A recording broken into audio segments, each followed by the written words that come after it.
Hello students, today we'll solve the exam paper of Rajasthan University BCom Part 1 जिसमें accountancy in business statistics का second paper है, that is business statistics. First unit का first question theory से है, that is define classification, discuss the purpose and methods of classification, giving suitable examples. अब ये देखिए, ये क्वेश्चन 3 पार्ट्स में डिवाइड है और ये 15 मार्क्स का है। फाइन, तो डिफाइन क्लासिफिकेशन, सबसे पहले आपने इसमें मीनिंग एंड डेफिनेशन देनी होगी। Thereafter purpose, purpose that means objectives. Third आप डिस्कस करेंगे methods of classification with suitable examples. Look students, जब हमसे डेफिनेशन पूछी जाती है तो हमें सबसे पहले एक लाइन में उसका मीनिंग देना होगा। फाइन, तो मीनिंग ऑफ क्लासिफिकेशन, स्कूल हो या कॉलेज हो, उनके स्टूडेंट्स को क्लासेस में डिवाइड किया जाता है। स्कूल होंगे तो क्लास 1, 2, 3, फाइन, एंड कॉलेज होंगे तो पहले कैटेगराइज किया जाएगा commerce, arts and science, thereafter BCom 1, 2, 3 honours plus pass course. ऐसे करके हम कैटेगरीज बना देते हैं। जो सारी प्रोसेस होती है कि स्कूल के और कॉलेज के स्टूडेंट्स को आपने डिफरेंट कैटेगरीज में डिवाइड कर दिया, उनके अलग अलग ग्रुप बना दिए, ये सारी ही प्रोसीजर हमारी क्या कहलाती है? क्लासिफिकेशन कहलाती है।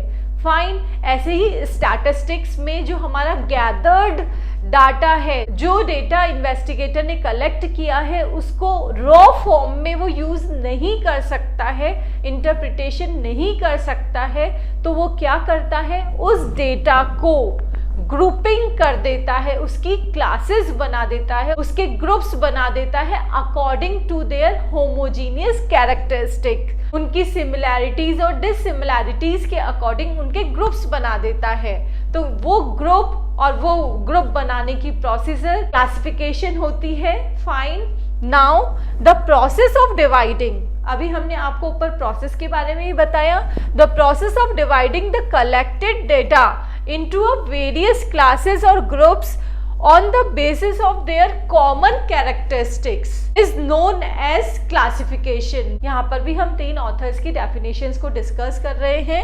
डेफिनेशन, AM टर्टल ने क्या बोला है? Classification is a scheme for breaking a category into a set of parts. Category को आपने क्या कर दिया? पार्ट्स में डिवाइड कर दिया। कॉल्ड क्लासेस, उन पार्ट्स को हमने क्लासेस बोला है। According to some precisely defined differing characteristics, और उनका बेसिस क्या है? वो आपने उसको एवे ही नहीं कर दिया है। They are based upon some logical basis. Fine, possessed by all the element of category. Now Professor Horace, classification is the process of arranging data into sequences and groups, उनको सीक्वेंस एंड ग्रुप्स में according to their common characteristics और separating them into different but related part. Connor, classification is the process of arranging things either actually or notionally. देखिए, actually that means predefined headings के according अगर आपने उसको divide किया है, like male, female, literate, illiterate, जो पहले से ही डिफाइंड है उनके अकॉर्डिंग किया है, तो वो हो गया एक्चुअली। एंड नोशनली मीन्स इन्वेस्टिगेटर अपने ही हिसाब से उनकी कैटेगरी बना सकता है। फाइन, वो हो गया notionally. In groups or classes according to their resemblance and affinities, similarities and dissimilarities, and gives expression to the unity of attributes that may subsist amongst a diversity of individuals. Fine, that means diversity में भी उन्होंने unity ढूंढ ली है, डिससिमिलैरिटी में भी उन्होंने जो भी सिमिलर एलिमेंट है उनको एक करके अलग अलग ग्रुप्स बना लिए हैं। Fine, so we can say classification is a process of grouping data into a homogeneous groups or classes according to their characteristics. Next हमसे पूछा गया है purpose of classification, that means objectives of classification. These are the objectives of classification, जिसमें हमने first discuss करना है make the data easy and concise. Yes students, classification presents the complicated scattered data into a simple and concise form so that it can be easily understandable. आप उसको बहुत अच्छे से समझ सके. At the time of investigation, investigator जो भी data collect करता है वो बहुत कॉम्प्लिकेटेड होता है, तो उस कॉम्प्लिकेटेड डेटा को मीनिंगफुल बनाने के लिए वो उसको ग्रुप्स में डिवाइड कर देता है जिससे कि वो इजी टू अंडरस्टैंडेबल हो जाए. फाइन, बट वो जो ग्रुपिंग करता है उसके पीछे साइंटिफिक एंड लॉजिकल बेसिस होता है. उन्हीं बेसिस पर वो ग्रुप्स और क्लासेस फॉर्म करता है so that they presents the major features of the collected data, जिससे कि वो कलेक्टेड डेटा के मेन फीचर्स को प्रेजेंट कर सके. फाइन, का एक एग्जाम्पल है marks obtained by 1000 students of a college division, like first division, second, third and fail. In groups में हम 1000 स्टूडेंट्स के मार्क्स को क्लासीफाई कर देते हैं जिससे कि आप इजीली इंटरप्रेट कर सकते हैं कि कितने स्टूडेंट्स ने फर्स्ट डिवीज़न, कितनों ने सेकेंड और कितनों ने थर्ड डिवीज़न और कितने फेल हुए हैं. तो you can say after the classification it is easily comprehensible for drawing conclusions. Fine. Second is homogeneity, that means similar characteristic. In classification, the data which have similar characteristics are put in one group. जिसमें same qualities होती है उसको आप एक ही group में रखते हैं. Like अभी हमने ऊपर एग्जाम्पल डिस्कस किया था first, second and third division, जिसकी 60% से अबव है उसको आपने फर्स्ट डिवीजन में रख दिया, तो उनमें सिमिलर कैरेक्टरिस्टिक हो गई कि 60 एंड 60 अबव वाले स्टूडेंट्स फर्स्ट डिवीजन में रहेंगे.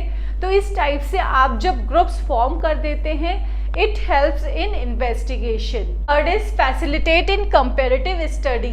Yes students, classification help us or enable us to make meaningful comparative study between the variables. आप क्लासिफिकेशन से डिफरेंट वेरिएबल्स के बीच में कंपैरिजन कर सकते हैं. फॉर एग्जांपल, अगर हमें दो कॉलेजेस के स्टूडेंट्स के इंटेलिजेंस लेवल को चेक करना है तो हम क्या करेंगे, जैसे ऊपर हमने एक कॉलेज का किया था, दूसरे कॉलेज के भी स्टूडेंट्स के मार्क्स को हम 4 कैटेगरी में डिवाइड कर देंगे, division first, second, third and fail, जिससे कि हम दोनों कॉलेजेस के स्टूडेंट्स में कंपैरिजन कर सकते हैं और स्टूडेंट्स के इंटेलिजेंस को डिसाइड कर सकते हैं. नेक्स्ट इज साइंटिफिक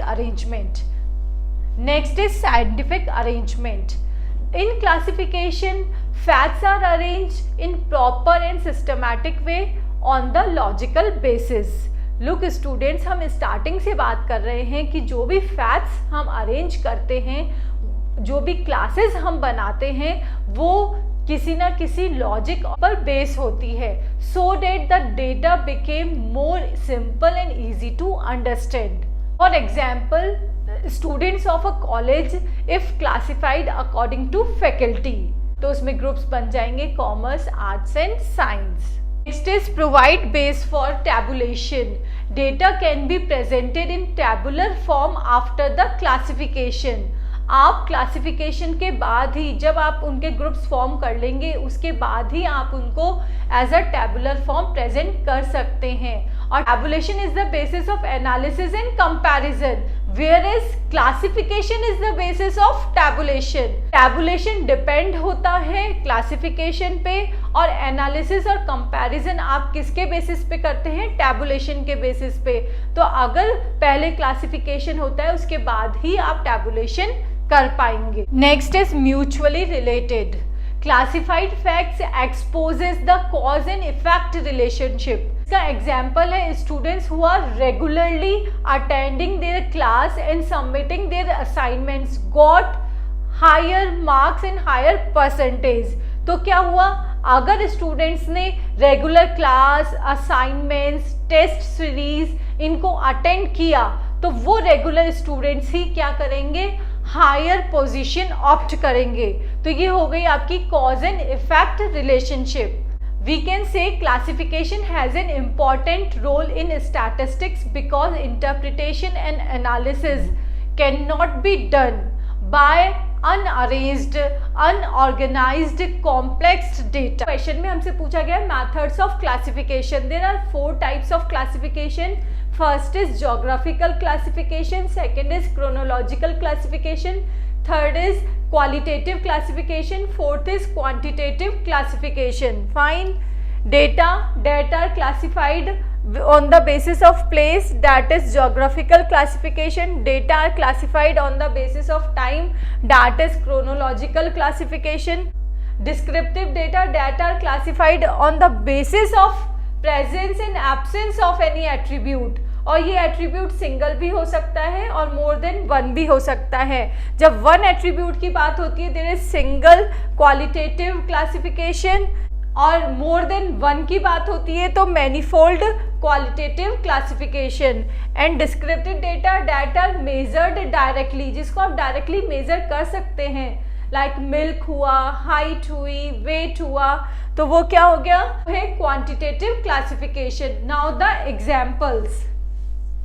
फर्स्ट है हमारा geographical classification, that is based upon places, और उन प्लेसेस में आएंगे countries, state, cities, regions, areas and zones etc. इन पर बेस्ड जो भी क्लासिफिकेशन होगा that is geographical classification. This is an example जिसमें हमने नेम ऑफ सिटीज लिए हैं, सिटीज के नाम है इसलिए ज्योग्राफिकल क्लासिफिकेशन है। नंबर ऑफ कॉलेजेस आ गए, दिल्ली में है 95, मुंबई में 118, Kolkata 92 and Chennai 109। This is imaginary data. Next is chronological classification. Chronological classification based upon time, और टाइम में क्या आ सकता है hours, days, week, month, years. और ये देखिए आपने ईयर्स को बेसिस लेके पॉपुलेशन इन करोर्स डिस्क्राइब किया है हमने। 1981 में पॉपुलेशन 71 CR, 91 में है 89 CR, 2001 में 107 CR, 10 में 123 CR, 20 में 138 CR। तो इसमें बेसिस हमारा टाइम है, इसलिए this is chronological classification. Next is qualitative classification. Qualitative classification is based upon presence or absence of any attribute. Attribute means blindness हो गया, ऑनेस्टी, इंटेलिजेंस, तो ये सब जितने भी हमारी कैरेक्टरिस्टिक होती है या एट्रीब्यूट होती है, विशेषताएं होती है, उस पर बेस्ड जो भी आप क्लासिफिकेशन करते हैं दैट इज क्वालिटेटिव क्लासिफिकेशन। अब इसमें हमने 2 पढ़े हैं, सिंगल और मैनीफोल्ड। फाइन। अब पॉपुलेशन के 2 पार्ट होते हैं, मेल एंड फीमेल। इसको हमने एक एट्रीब्यूट दैट इज लिटरेसी और इलिटरेसी पर डिवाइड कर दिया, तो ये आपका कितना हो गया सिंगल। मेल है लिटरेट इलिटरेट, फीमेल है लिटरेट इलिटरेट, तो ये आपका 1 एट्रीब्यूट है, तो ये हो गया सिंगल। नेक्स्ट इसी को फर्दर आपने एम्प्लॉयड और अनएम्प्लॉयड, इलिटरेट को भी एम्प्लॉयड और अनएम्प्लॉयड, एम्प्लॉयड अनएम्प्लॉयड पे डिवाइड कर दिया, तो ये सेकंड कैरेक्टरिस्टिक हो गई, ये सेकंड एट्रीब्यूट हो गया, इसलिए ये क्या हो जाएगा मैनीफोल्ड क्वालिटेटिव क्लासिफिकेशन, बिकॉज ये फर्स्ट एंड सेकंड 2 एट्रीब्यूट्स पे डिपेंड है। Next is quantitative classification. In quantitative classification data or facts are measured directly, like height, weight, profit, loss, marks, income, expenditure, इन सबको आप डायरेक्टली मेजर कर सकते हैं, इसलिए कौन सा क्लासिफिकेशन है क्वांटिटेटिव क्लासिफिकेशन। अब यहाँ देखिए आपने वेजेस लिखी है 100 to 200 रुपीज़, 200 से 300, 300 से 400, 400 to 500, 500 to 600. Number of workers are 5, 7, 20, 12 and 6. So these are the example of different methods of classification.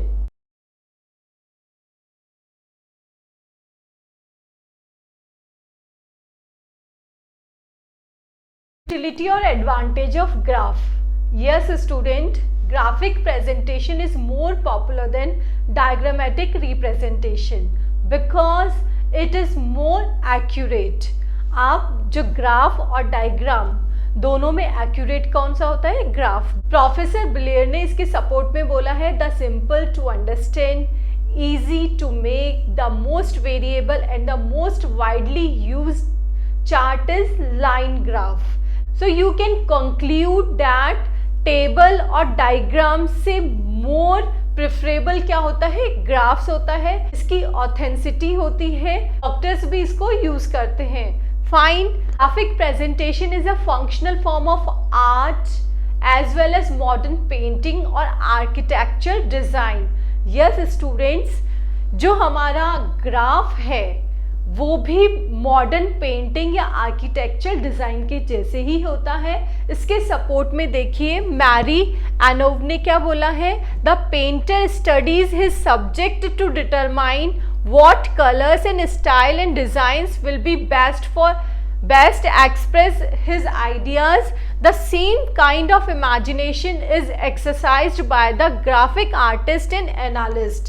जैसे एक पेंटर पहले से ही डिसाइड करता है कि उसको कौन सा कलर, स्टाइल और डिज़ाइन लेनी है, वो अपना इमेजिनेशन करता है जिससे कि वो अपने व्यूज़ को बेस्ट प्रेजेंट कर सके, वैसे ही जो ग्राफिक एनालिस्ट और आर्टिस्ट है वो भी अपने डेटा को या अपने कंक्लूजन को बेस्ट प्रेजेंट करने के लिए इन सब चीज़ों पे वो एक्सरसाइज करता है जैसे कि एक पेंटर करता है। Fine, graphical presentation is a scientific method. Next, points of advantage of graph. There are two type of advantages. First is general advantage and special advantage. इसकी एडवांटेज डिस्कस करने से पहले हम टेबल, ग्राफ और diagrams के बारे में discuss कर रहे हैं। लोग स्टूडेंट्स, जब भी इन्वेस्टिगेटर अपनी इन्वेस्टिगेशन में टेबल यूज करता है, ग्राफ यूज करता है और डायग्राम्स यूज करता है तो more effective, more easy to understandable उसके लिए क्या होती है, सिंपल लुक से आप किसको इजीली समझ पाएंगे, ग्राफ्स को। बिकॉज डायग्राम के कंपैरिजन में जो ग्राफ होते हैं वो मोर साइंटिफिक होते हैं। Table are seen more lengthy and complex. Fine, but उसी टेबल को अगर आप ग्राफ फॉर्म में देखते हैं तो आप इजीली इंटरप्रिटेशन कर लेते हैं। फाइन, तो अब ये हम फर्स्ट एडवांटेज डिस्कस कर रहे हैं। First is attractive and effective. As we discussed earlier, graphs are more effective than table or diagrams. Fine, at the first sight you can easily interpret that what is happening. आप graph देखकर easily conclude कर लेंगे कि क्या हो रहा है और क्या हो सकता है। Fine, graphs are more attractive by constructing them more beautiful. Graphs को more beautiful बना सकते हैं डिफरेंट टाइप के ग्राफ यूज करके, कलर्स से। फाइन, बट एज कंपेरेटिवली आप टेबल्स को अट्रैक्टिव नहीं बना सकते हैं। Fine, now very easy to understand. Complex and unattempted data can easily be understood with the help of graph. Graph की हेल्प से आप इजीली अंडरस्टैंड कर पाएंगे इतने कॉम्प्लेक्स डेटा को। There is no need to put pressure on the mind. आपका mind directly click कर लेगा the change of direction or the speed of data, कि कैसे क्या चेंजेस हो रहे हैं डेटा में। Next is useful for comparison. Comparison between two or more data become easy with the help of graph and the change in them can easily be understood at one side. आप graph को देख के आप first side में पता लगा लेंगे कि क्या चेंजेस हो रहे हैं और क्या नहीं हो रहे हैं, which is not possible with the help of table. इसको हम एक एग्जाम्पल से समझते हैं। This is an example of table and graph. नीचे आपको टेबल गिवन है जिसमें बैच 1 और बैच 2 है, जिससे रिलेटेड डाटा ये शो किया गया है। अब आप इस टेबल को देखोगे तो आप इससे इजीली इंटरप्रिटेशन नहीं कर पाओगे, बट इसी टेबल के ग्राफ को आप जब देखते हैं तो बैच 1, ये देखिए ब्लू जो वाला है वो बैच 1 को प्रेजेंट करता है और बैच 2 को रेड वाला प्रेजेंट करता है। अब ब्लू में यहाँ पे ये बेस लेवल से इंक्रीमेंट कितना हो गया, 40। फाइन, यहाँ से ये 50 पे पहुंच गया, फिर डिक्रीज हो रहा है, डिक्रीज और इंक्रीज। फ्लक्चुएशंस हम ग्राफ से इजीली पता कर पा रहे हैं। हमने सिर्फ 2 आइटम्स को डिस्कस किया है, अदर टेबल को जब हम देखेंगे जिसमें मोर देन 2 आइटम्स है तो आप क्वाइट कंफ्यूजिंग होंगे कि कैसे हम इंटरप्रिटेशन करें, बट उसी टेबल के अगर आप ग्राफ को देखेंगे तो आप इजीली इंटरप्रेट कर पाएंगे और कंफर्टेबल भी होंगे। नेक्स्ट आप इस टेबल को देखिए, ग्राफ को देखिए कि ये मोर इफेक्टिव है, इजी टू अंडरस्टैंड है और कंपेरेटिव स्टडी में हेल्पफुल रहती है। नेक्स्ट इज सिंपल और परमानेंट इंप्रेशन। यस स्टूडेंट्स, आप जब किसी स्कैटर डेटा को देखते हैं तो आप उसको मेमोराइज नहीं कर पाते हैं, बट अगर आप उसके ग्राफ को देख लेंगे तो आप उसको इजीली मेमोराइज कर पाएंगे। So we can say the data become more intelligible for common man. Common man भी उसको इजीली रिमाइंड रख सकता है। Next is time and labour saving. सिर्फ इसी मेथड में आप टाइम एंड लेबर सेव कर सकते हैं in comparison of table and diagrams. इसका एक एग्जाम्पल है कि डॉक्टर अगर किसी पेशेंट के टेम्परेचर की रीडिंग ले रहा है तो वो उसके टेबल के कंपैरिजन में उसकी ग्राफ को रिमाइंड कर सकता है और उसे इंटरप्रिटेशन कर सकता है। तो वो टेबल के कंपैरिजन में वो ग्राफ क्या हो गया, टाइम सेविंग हो गया और लेबर सेविंग हो गया, क्योंकि वो इजी एंड फास्ट इंटरप्रिटेटिंग है। जनरल एडवांटेज हमारी एवरी फील्ड ऑफ लाइफ में यूज आती है, बट हम यहाँ पे बात कर रहे हैं स्पेशल एडवांटेज की in reference of statistics. Statistics में इस ग्राफ की क्या यूटिलिटी है और क्या एडवांटेज है। First is knowledge of central values. Yes students, if you have shown frequency distribution in the graph, अगर आपने फ्रीक्वेंसी डिस्ट्रीब्यूशन को ग्राफ के थ्रू प्रेजेंट किया है तो you can easily calculate mean, median, mode, percentile, quartiles with the help of graph. Next is study of correlation and inversion. Yes students, correlation और inversion को भी आप with the help of graph easily understood कर पाएंगे. With the speed of curve, we can judge correlation और inversion between two or more data series और variables. Curve देखेंगे तो किस स्पीड से वो ग्रो कर रहा है, उससे आप उनके कोरिलेशन को हम इंटरप्रेट करते हैं बिजनेस स्टैटिस्टिक्स में। Next is facility of interpolation and extrapolation. With the help of graph we can easily interpolate या extrapolate the values without using formula. आपको फॉर्मूला भी यूज नहीं करना है, आप इजीली इंटरप्रेट कर पाएंगे। Next is representation of time series. Time series can be represented effectively with the help of graph. Direction and degree of change can easily be interpreted or guessed with a single sight कि क्या up downs हो रहे हैं, क्या changes हो रहे हैं, आप सिंगल साइट में उसको पता कर सकते हैं। Presentation of frequency distribution. Yes students, frequency distribution का नेचर समझने के लिए हम ग्राफ्स को यूज़ करते हैं। Like frequency distribution is normal और एबनॉर्मल, सिमेट्रिक या असिमेट्रिकल, तो इन सब को हम इजीली ग्राफ से समझ जाएंगे। Constructing of graphs, as we discussed earlier, graphical presentation is a scientific method of analysing the data. हमने ग्राफिकल मैथड को एक वैज्ञानिक विधि, साइंटिफिक मेथड बताया है। एज साइंटिफिक मेथड में सर्टेन रूल्स होते हैं, वैसे ही वाइल कंस्ट्रक्टिंग ग्राफ हम कुछ रूल्स को फॉलो करते हैं। That are, first is appropriate heading. There should be appropriate and complete heading of each graph. हर ग्राफ में एप्रोप्रिएट और कंप्लीट हेडिंग होनी चाहिए, so that at the first sight reader can understand its meaning and purpose, जिससे कि आप देखते ही उसका मीनिंग और पर्पज इजीली समझ जाएं। फाइन, देखिए इधर, दिस इज एन एग्जाम्पल। इसमें हेडिंग कौन सी है हमारी, ये है हेडिंग, ये हमारी हेडिंग है, that is index numbers of wholesale prices 2001 to 2009।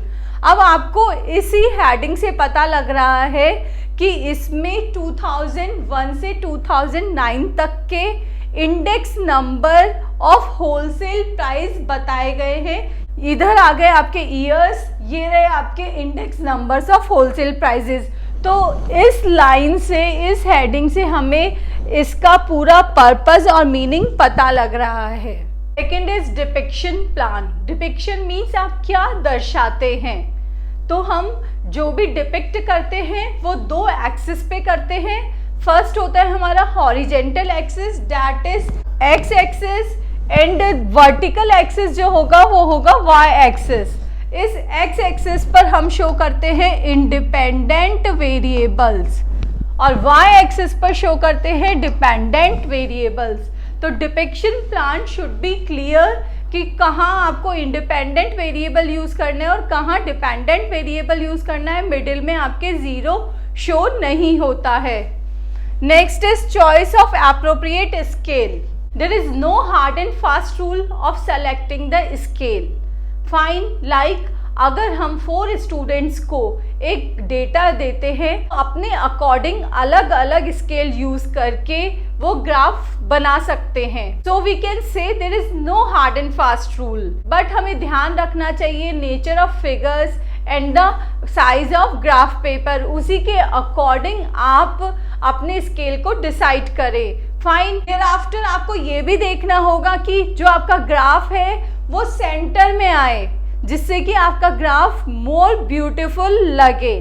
Fine, तो we can say that there is no hard and fast rule of constructing the scale. Next, अगर हम टाइम सीरीज की बात करते हैं तो टाइम सीरीज के केस में जो हमारा एक्स, ये देखिए ये एग्जाम्पल टाइम सीरीज पे बेसिस है क्योंकि यहाँ पे ईयर्स गिवन है। तो एक्स एक्सिस पे वो कभी भी 0 से स्टार्ट नहीं होगा क्योंकि जो ईयर्स है वो 0 नहीं होते हैं। तो इसलिए ये देखिए यहाँ पे जो भी एक्स एक्सिस पे है वो 0 से स्टार्ट नहीं है। हाँ, जो वाई एक्सिस, जो वर्टिकल लाइन है वो 0 से स्टार्ट हो सकती है।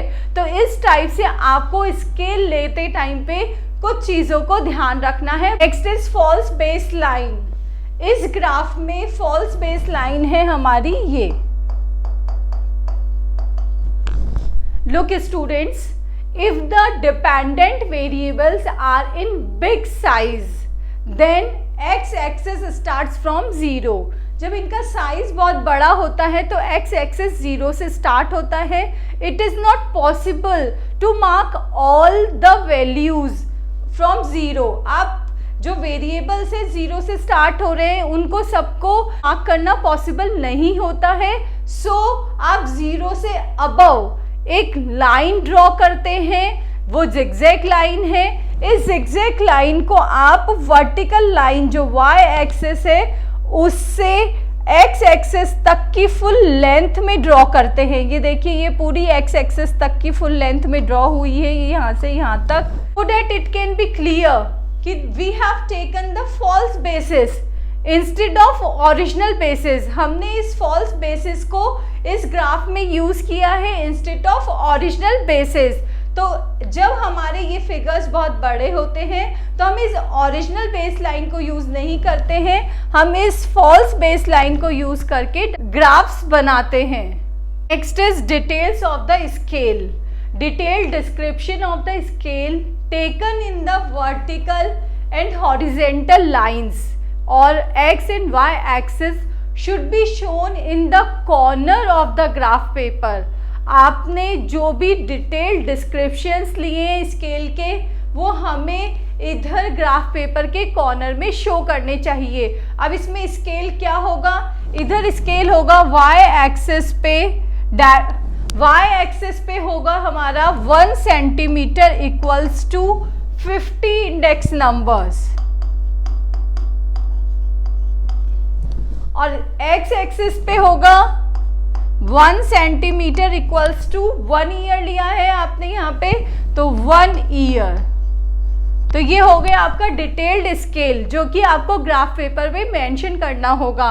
ये यहाँ पे ऊपर स्केल की बात हो रही थी, वही स्केल आपको मेंशन करना होगा ग्राफ पेपर में साइड में। स्केल के साथ में आपने कौन कौन से आर्टिकल्स लिए हैं उनको भी ऐसे मेंशन करना हो। यहाँ देखिए लाइन का अपना अलग अलग पैटर्न लिया है, फूड आर्टिकल्स के लिए अलग है, रॉ मटेरियल के लिए अलग है, मैन्युफैक्चरर्स के लिए अलग है, ऑल कमोडिटी के लिए।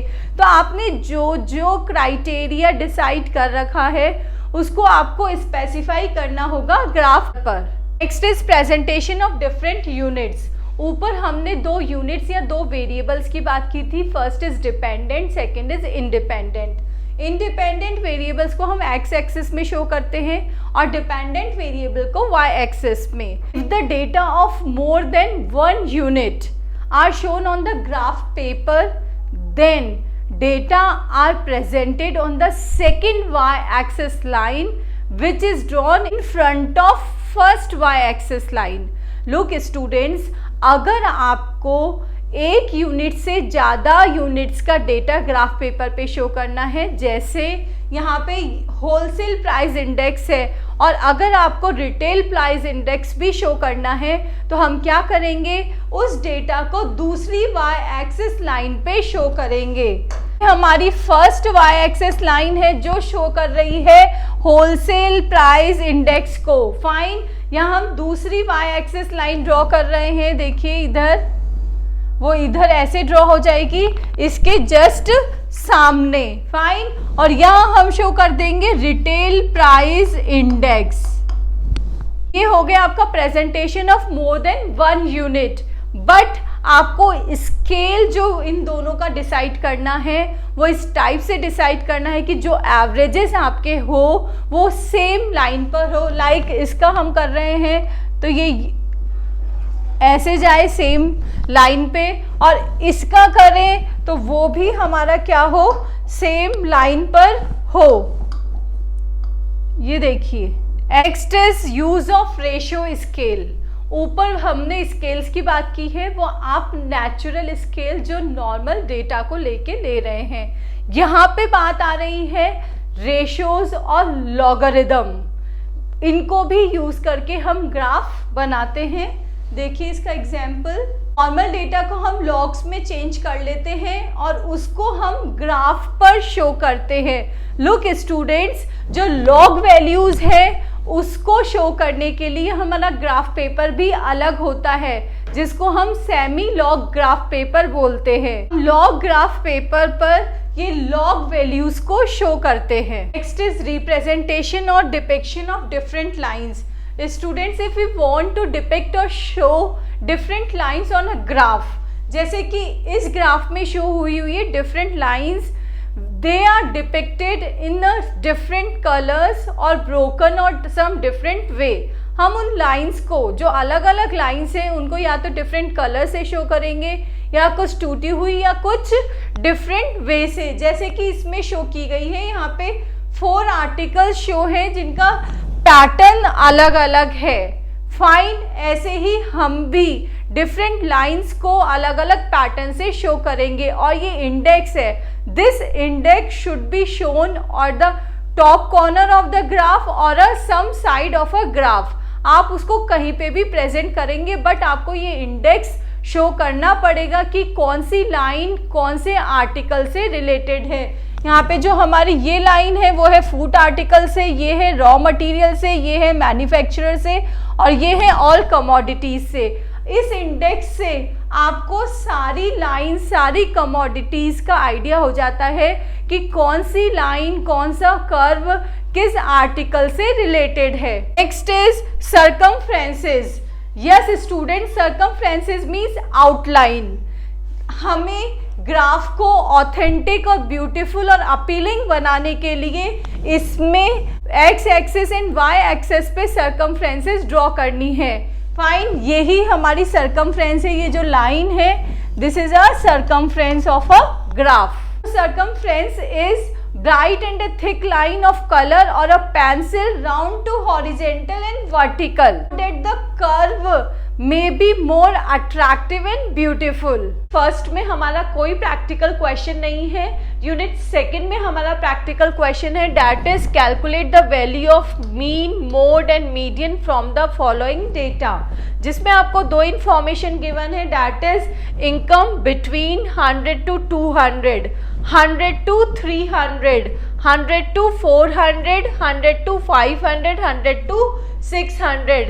Number of persons are given 15, 33, 63, 83 and 100.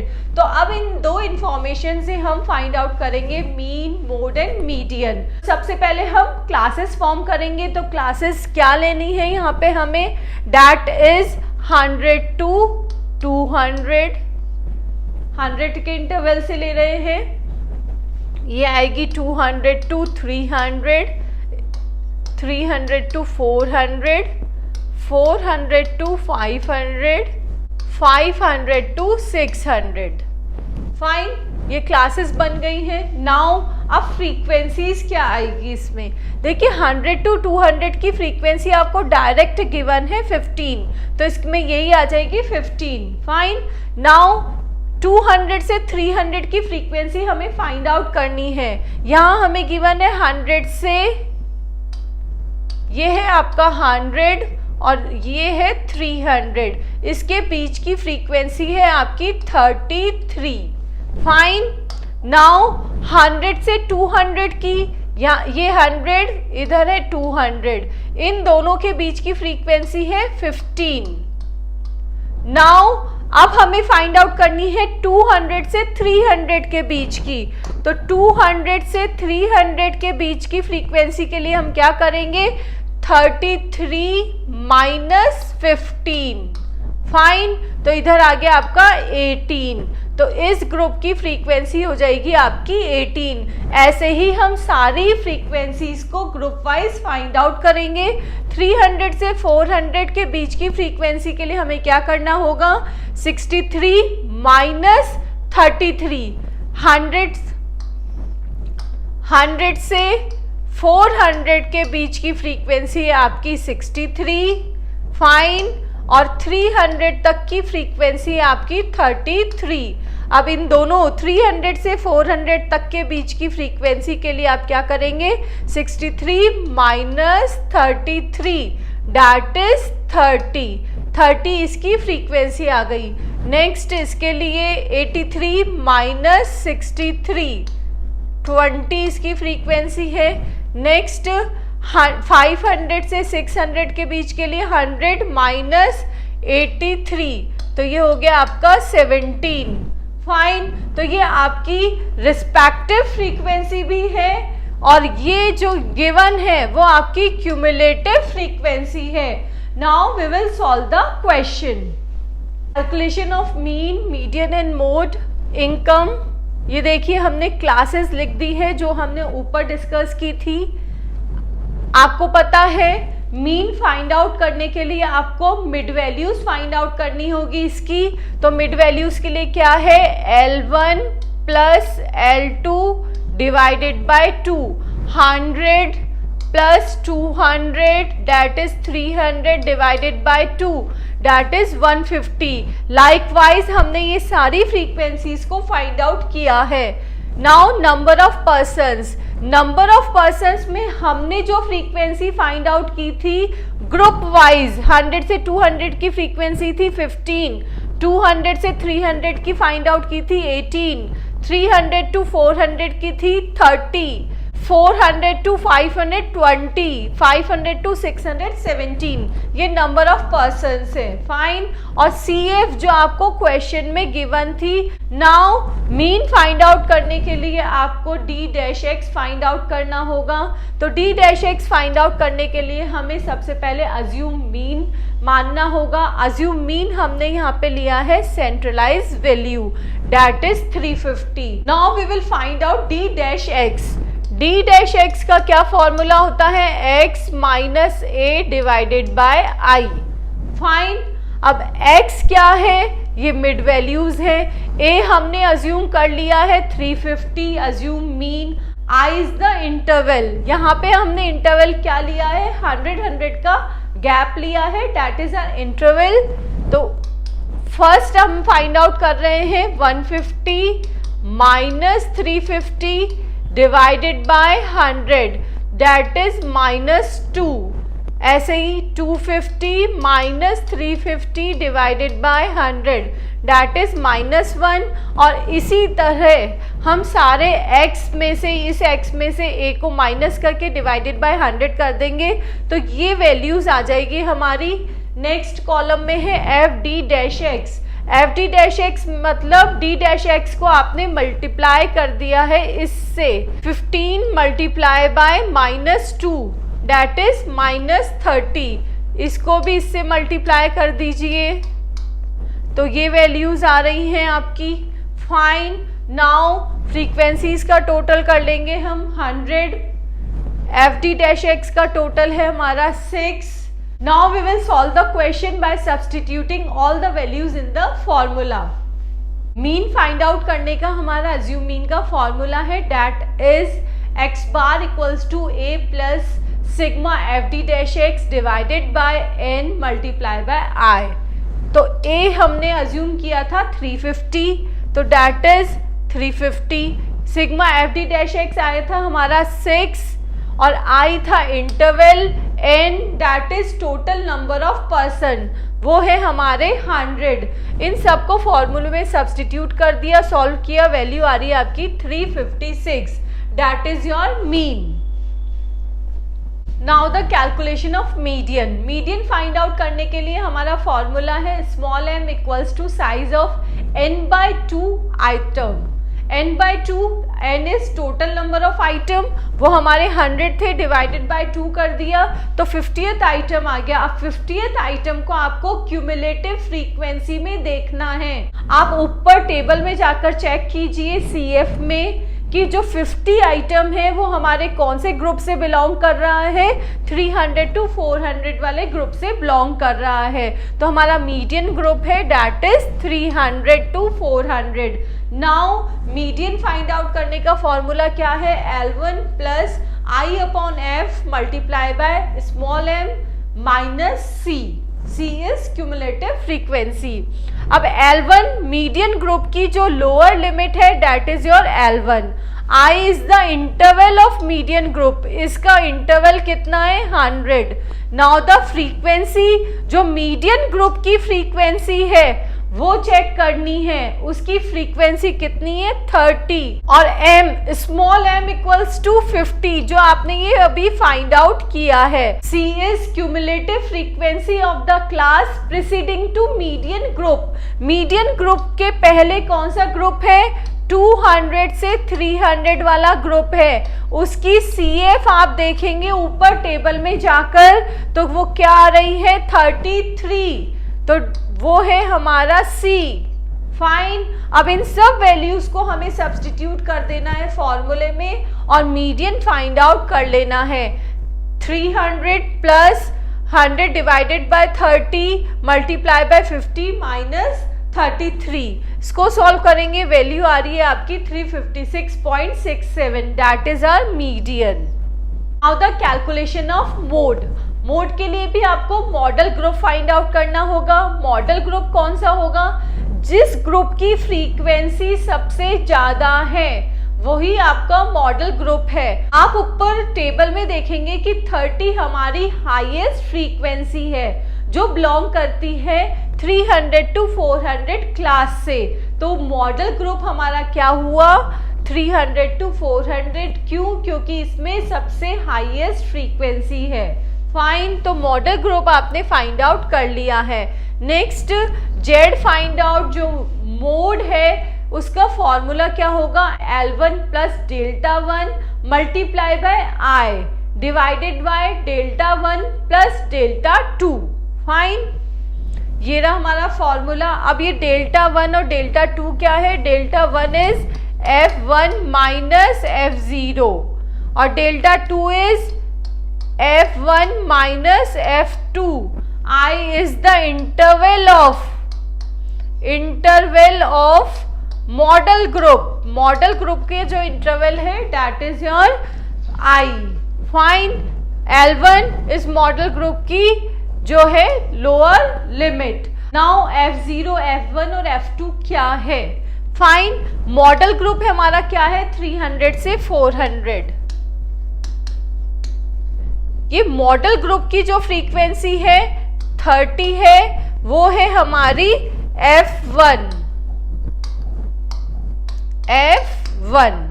Fine. Now 200 से 300 की फ्रीक्वेंसी है 18, 400 से 500 की फ्रीक्वेंसी है 20। मॉडल ग्रुप के प्रीसीडिंग वाला ग्रुप और सक्सीडिंग वाला, आगे और पीछे दोनों वाले ग्रुप की ही हम फ्रीक्वेंसीज को इसमें इंक्लूड करते हैं। फाइन। तो मॉडल ग्रुप की जो फ्रीक्वेंसी होती है वो तो होती है हमारी F1, और मॉडल ग्रुप के पहले वाले ग्रुप की होती है F0, और मॉडल ग्रुप के बाद वाले ग्रुप की होती है F2। फाइन। ये है F0, F1 एंड F2। अब इन सबको हम सब्सटीट्यूट कर रहे हैं फॉर्मूले में। फाइन। नाउ 300 L1 हो गया, lower limit of model group. अब ये जो डेल्टा 1 है फॉर्मूले का, इसका मतलब है F1 माइनस F0। F1 है आपकी 30 माइनस F0 है 18। फाइन। अब I इसका इंटरवल है हमारा 100। नाउ अगेन डेल्टा 1 ये भी क्या है F1 माइनस F0। अगेन हमने इसको सब्सटीट्यूट कर दिया, प्लस डेल्टा 2 क्या है F1 माइनस F2। F1 है 30 माइनस F2 दैट इज 20। इनको पहले सॉल्व कीजिए इंडिविजुअली और उसके बाद में आप इसको पूरे को सॉल्व करेंगे। वैल्यू आ रही है आपकी 54.54, मोड है 354.54। तो इस टाइप से हमने मीन, मीडियन एंड मोड तीनों चीजें फाइंड आउट कर ली है। Solving the second practical question of the paper as well as second question of unit 2nd. Fine.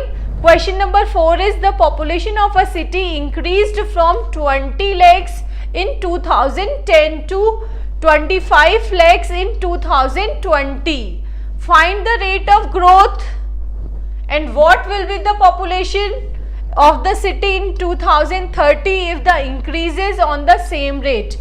इसमें आपको दो पॉपुलेशन गिवन है 2 years की, 2010 और 2020 की। 2010 में हमारा है 20 लाख और 2020 में है 25 लाख। फाइन। अब इन दो पीरियड्स की हमें पॉपुलेशन गिवन है, हमें फाइंड आउट करनी है रेट ऑफ ग्रोथ। फाइन।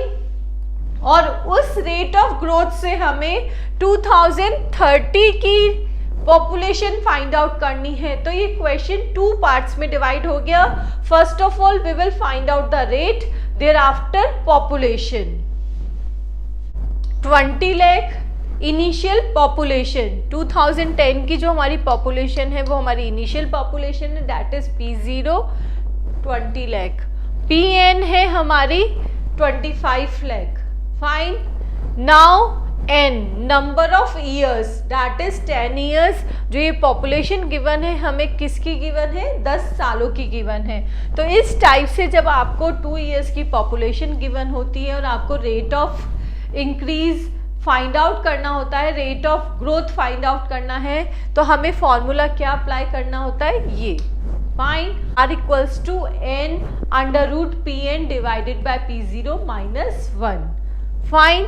ये हमारा फॉर्मूला है। अब हम सारी वैल्यूज को इसमें सब्सटीट्यूट कर देंगे। N है हमारा 10, Pn है हमारा 25, P0 है 20 माइनस 1। लुक स्टूडेंट्स, इस टाइप के अंडर रूट को सॉल्व करने के लिए हम लॉग वैल्यूज को यूज करते हैं। फाइन। तो इसमें हम दो प्रॉपर्टीज यूज करने वाले हैं लॉग की। फर्स्ट तो ये सॉल्व करने के लिए, फाइन, 25 डिवाइडेड बाय 20 सॉल्व करने के लिए। अब इसमें हमारी वैल्यू किस फॉर्म में, a डिवाइडेड b के फॉर्म में है। हम इसको लॉग में कैसे चेंज कर सकते हैं, log a minus log b, क्योंकि ये यहाँ पे डिवीजन में है। फाइन। तो यहाँ इसको हमने कैसे लिख दिया है, log a minus log b के फॉर्म में। फाइन। तो यहाँ आ गया है log a minus log b। अब ये जो अंडर रूट है ये आपका परफॉर्मर बना है, तो अब आप इसको कैसे लॉग में लिखेंगे, antilog 1 by n multiply by log A, ये इसका फॉर्मूला होगा। अब आपको इसको भी लॉग की प्रॉपर्टीज से सिंप्लीफाई करना होगा। तो सिंप्लीफाई करने के लिए हमने इसको क्या कर दिया है, डिवीजन में लिख दिया। बाहर आ गया आपका एंटी लॉग 1/10 और ये लॉग ए में क्या आ गया है आपका log 25 minus log 20। Fine, clear है। यहाँ पे दो प्रॉपर्टीज यूज की है हमने लॉग की, और ये -1 जो आपका बाहर है वो बाहर आ चुका है। फाइन, नाउ अब हम सॉल्व कर रहे हैं इस क्वेश्चन को आगे। लॉग की वैल्यूज को आपको देखना है लॉग टेबल में। बीकॉम वाले एग्जामिनेशन में आपको लॉग टेबल्स प्रोवाइड करवाई जाती है। अभी मैं आपको लॉग टेबल से ही फाइंड आउट करना सिखा रही हूँ। Look students, log and anti log से वैल्यूज फाइंड आउट करने का मेरा एक सेपरेट वीडियो है। You can click on I button, watch that video. Now हम इन वैल्यूज को लॉग टेबल में फाइंड आउट कर रहे हैं। यह आपको लॉग टेबल आपके बुक के पीछे गिवन होगी। फाइन, इस लॉग टेबल में हमें लॉग 20 और 25 की वैल्यूज के लिए लॉग 20 की वैल्यू फाइंड आउट करनी है। तो इस 20 को हम देखेंगे 0 पे, दैट इज 3010। ये आ रही है आपकी लॉग 20 की वैल्यू। लॉग 25 आपके यहाँ है, इसमें भी हम 0 के कॉलम में देखेंगे, दैट इज 3979। ये आपकी लॉग वैल्यूज आ चुकी हैं। फाइन, इसमें क्या है, ये है आपकी मेंटिसा। अब आप इसमें कैरेक्टरिस्टिक लिखेंगे। लॉग 20 और 25 इन दोनों में दो डिजिट्स हैं, तो उसको 1 लेस करके करते हैं। तो 1.3010 इसकी वैल्यू है, 1.3979 25 की वैल्यू है। फाइन, 1.3979 1.3010। अब इसको माइनस करके डिवाइडेड बाय 10 कर देंगे, वैल्यू आ रही है आपकी 0.00969। अब हम एंटीलॉग वैल्यू फाइंड आउट करेंगे किसकी, 0.00969 की। जैसे बुक में हमें लॉग टेबल्स गिवन होती है, वैसे ही एंटीलॉग टेबल्स भी गिवन होती है। एंटीलॉग वैल्यू हमें क्या फाइंड आउट करनी है, 0.00969। तो 0.00 इधर है, 9 इधर है और 9 इधर है, तो 69 हमने फाइंड आउट कर लिया है। वैल्यू आ रही है 1021 plus 2, that is 1023। Fine, 1.023। Fine, -1, तो वैल्यू क्या आ रही है आपकी 0.023। We have solved the first part of the question. Again we will concentrate on second part, जिसमें हमें population find out करनी है 2030 की। तो P0 है आपका 20, रेट हो गई है आपकी 0.23, नंबर ऑफ ईयर्स कितने हैं अब इसमें 20, 2030 से 2010 तक के बीच के। फाइन, P0 21 प्लस R और N क्या आ गया है आपका 20। फर्स्ट ऑफ ऑल हम इसको सॉल्व करेंगे। 20 आपका बाहर है, 1.023 इसकी पावर है 20। ऊपर हमारी दो प्रॉपर्टीज यूज आ चुकी है।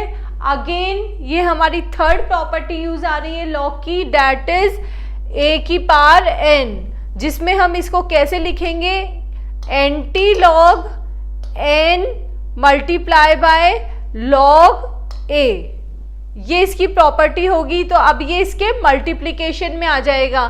तो 20 लॉग 1.023, ये इतना सा सॉल्व हुआ है आपका।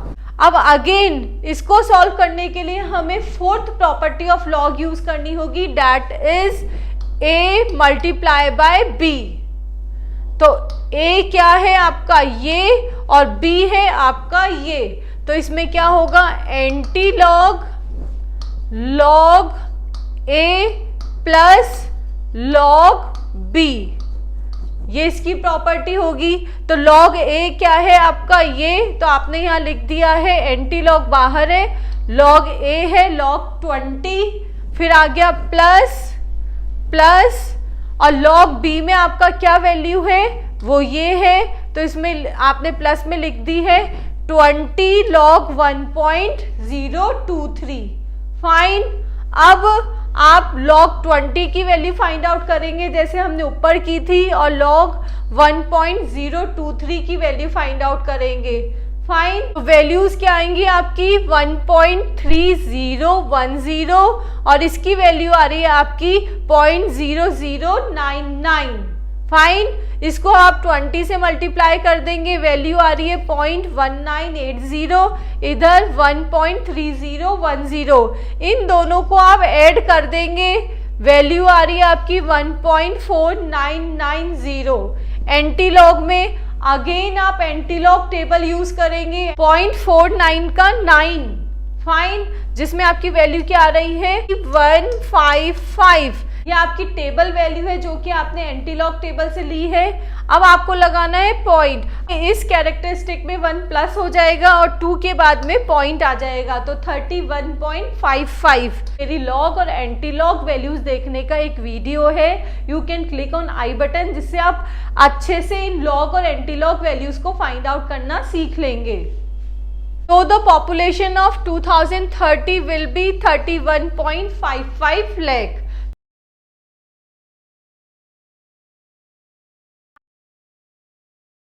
Discuss about the dispersion. Yes students, statistical averages के बाद में dispersion business statistics में एक important role play करता है। dispersion को हम हिंदी में बोलते हैं फैलाव या बिखराव, और इंग्लिश में इसका मीनिंग है स्प्रेड, रेंज, वेरिएशन और स्कैटर। तो बिजनेस स्टैटिस्टिक्स में स्टैटिस्टिकल जो एवरेजेस है उनकी डेटा सीरीज की वैल्यूज से कितनी दूरी होती है, कितना फैलाव होता है, उसकी स्टडी हम यहाँ डिस्पर्जन में करते हैं। फाइन, इसको हम एक एग्जाम्पल से समझते हैं। सपोज कीजिए ये हमारा स्टैटिस्टिकल एवरेज है। फाइन, इस स्टैटिस्टिकल एवरेज से डेटा सीरीज की value 1, value 2, value 3, value 4 and so on, इनके बीच का जो भी डिस्टेंस है वो आप किस में पढ़ते हैं, वो डिस्पर्जन में पढ़ते हैं। और डिस्पर्जन की बहुत सारी टेक्निक्स हैं, that are the measures of dispersion. Fine, Hindi में इसको बोलते हैं अपकिरण की माप। तो आपको क्लियर है, स्टैटिस्टिकल एवरेज से इन वैल्यूज के बीच की जो औसत दूरी का हम डिस्कशन करते हैं वो डिस्पर्जन में करते हैं, अपकिरण की माप में करते हैं। Fine, so we can say dispersion means spread or range the measure of spread of data or figure. अब आप सोचेंगे कि हम स्टैटिस्टिकल एवरेज पढ़ चुके हैं, अब ये डिस्पर्जन क्यों पढ़ना पड़ रहा है, इसकी नीड क्यों हुई। तो लुक स्टूडेंट्स, एवरेजेस के साथ में आपने देखा कि 2 सीरीज हैं। फाइन, उनके एवरेजेस सेम आ रहे हैं, बट जो वैल्यूज है उनमें डिफरेंस ज्यादा आ रहा है। जैसे यहाँ हम डिस्कस कर रहे हैं एरिया 1 और एरिया 2 के इनकम स्टेटस को। एरिया 1 और एरिया 2 जिसमें सेम पॉपुलेशन है, ठीक है, सेम पॉपुलेशन है, उसके इनकम स्टेटस को हम कर्व पे डिस्कस कर रहे हैं। ये देखिए,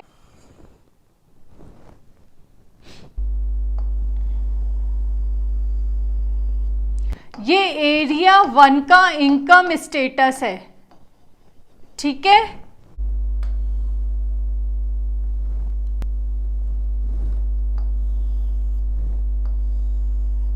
और ये है आपका एरिया 2 का इनकम स्टेटस। इन दोनों के मीन क्या है, एरिया 1 और एरिया 2 के इनकम के मीन सेम है। फाइन, अब इन दोनों के मीन सेम है, बट जब हमने इन दोनों डेटा सीरीज का कर्व ड्रॉ किया तो हमने देखा कि एक कर्व तो स्क्वीज्ड है और एक कर्व फैला हुआ है।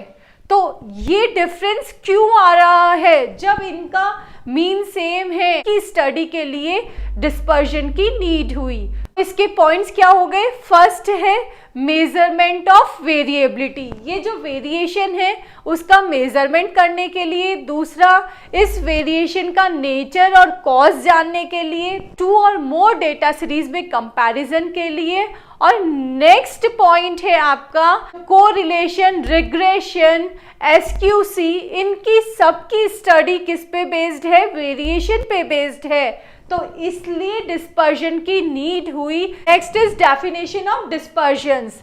वेसल और विलेट ने क्या बोला है? Measures which indicate the spread of the values are called measures of dispersion.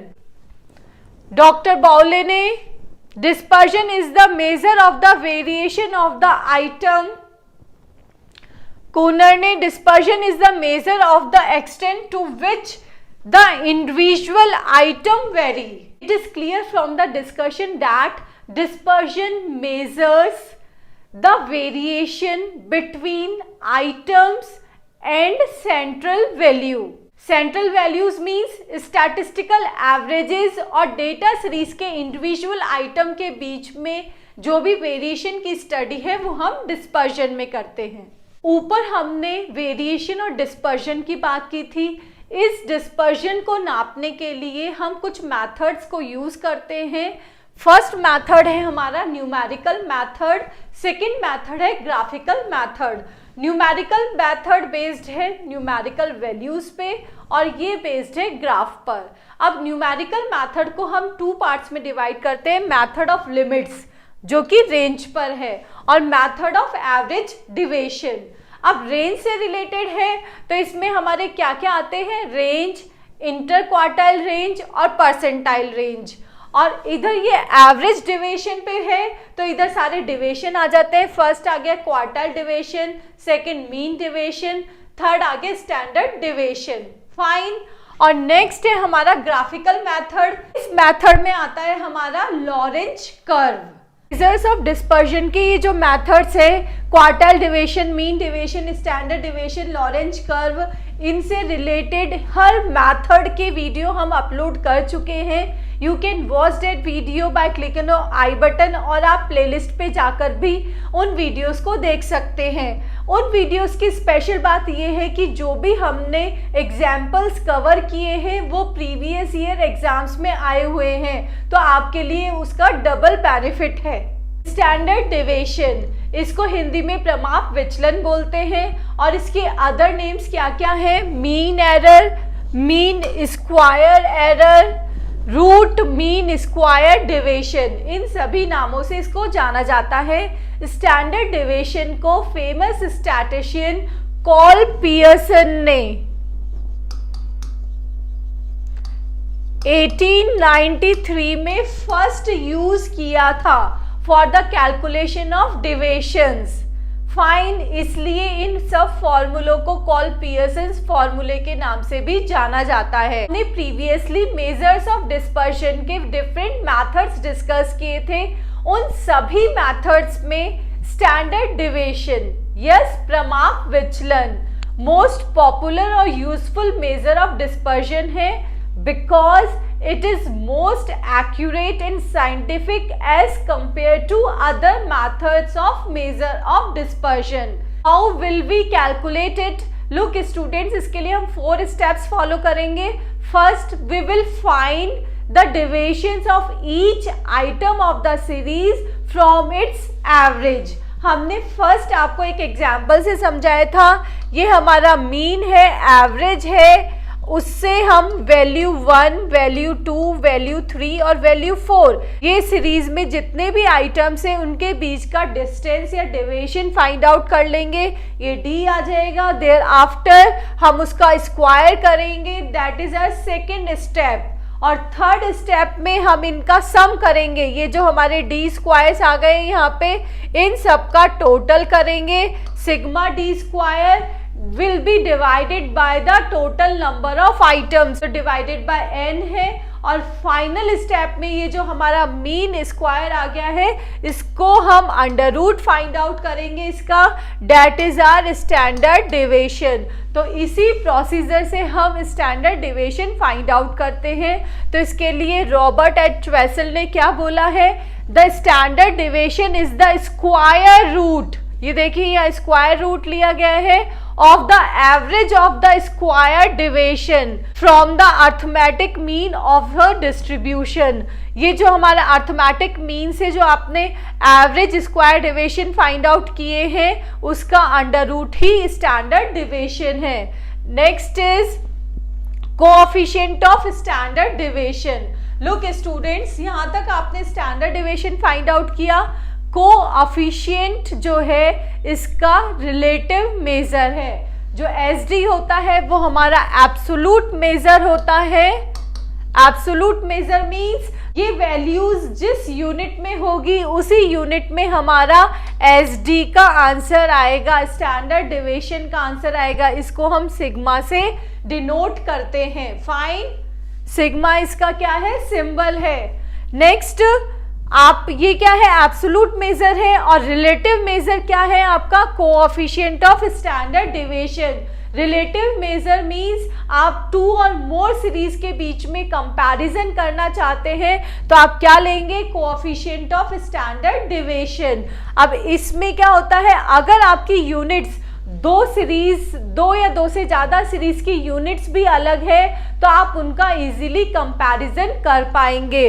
तो what is the coefficient of standard deviation? Standard deviation is divided by arithmetic mean. जब आप स्टैंडर्ड डिविएशन को sigma divided by x बार तो आपका क्या आ जाएगा, coefficient of SD.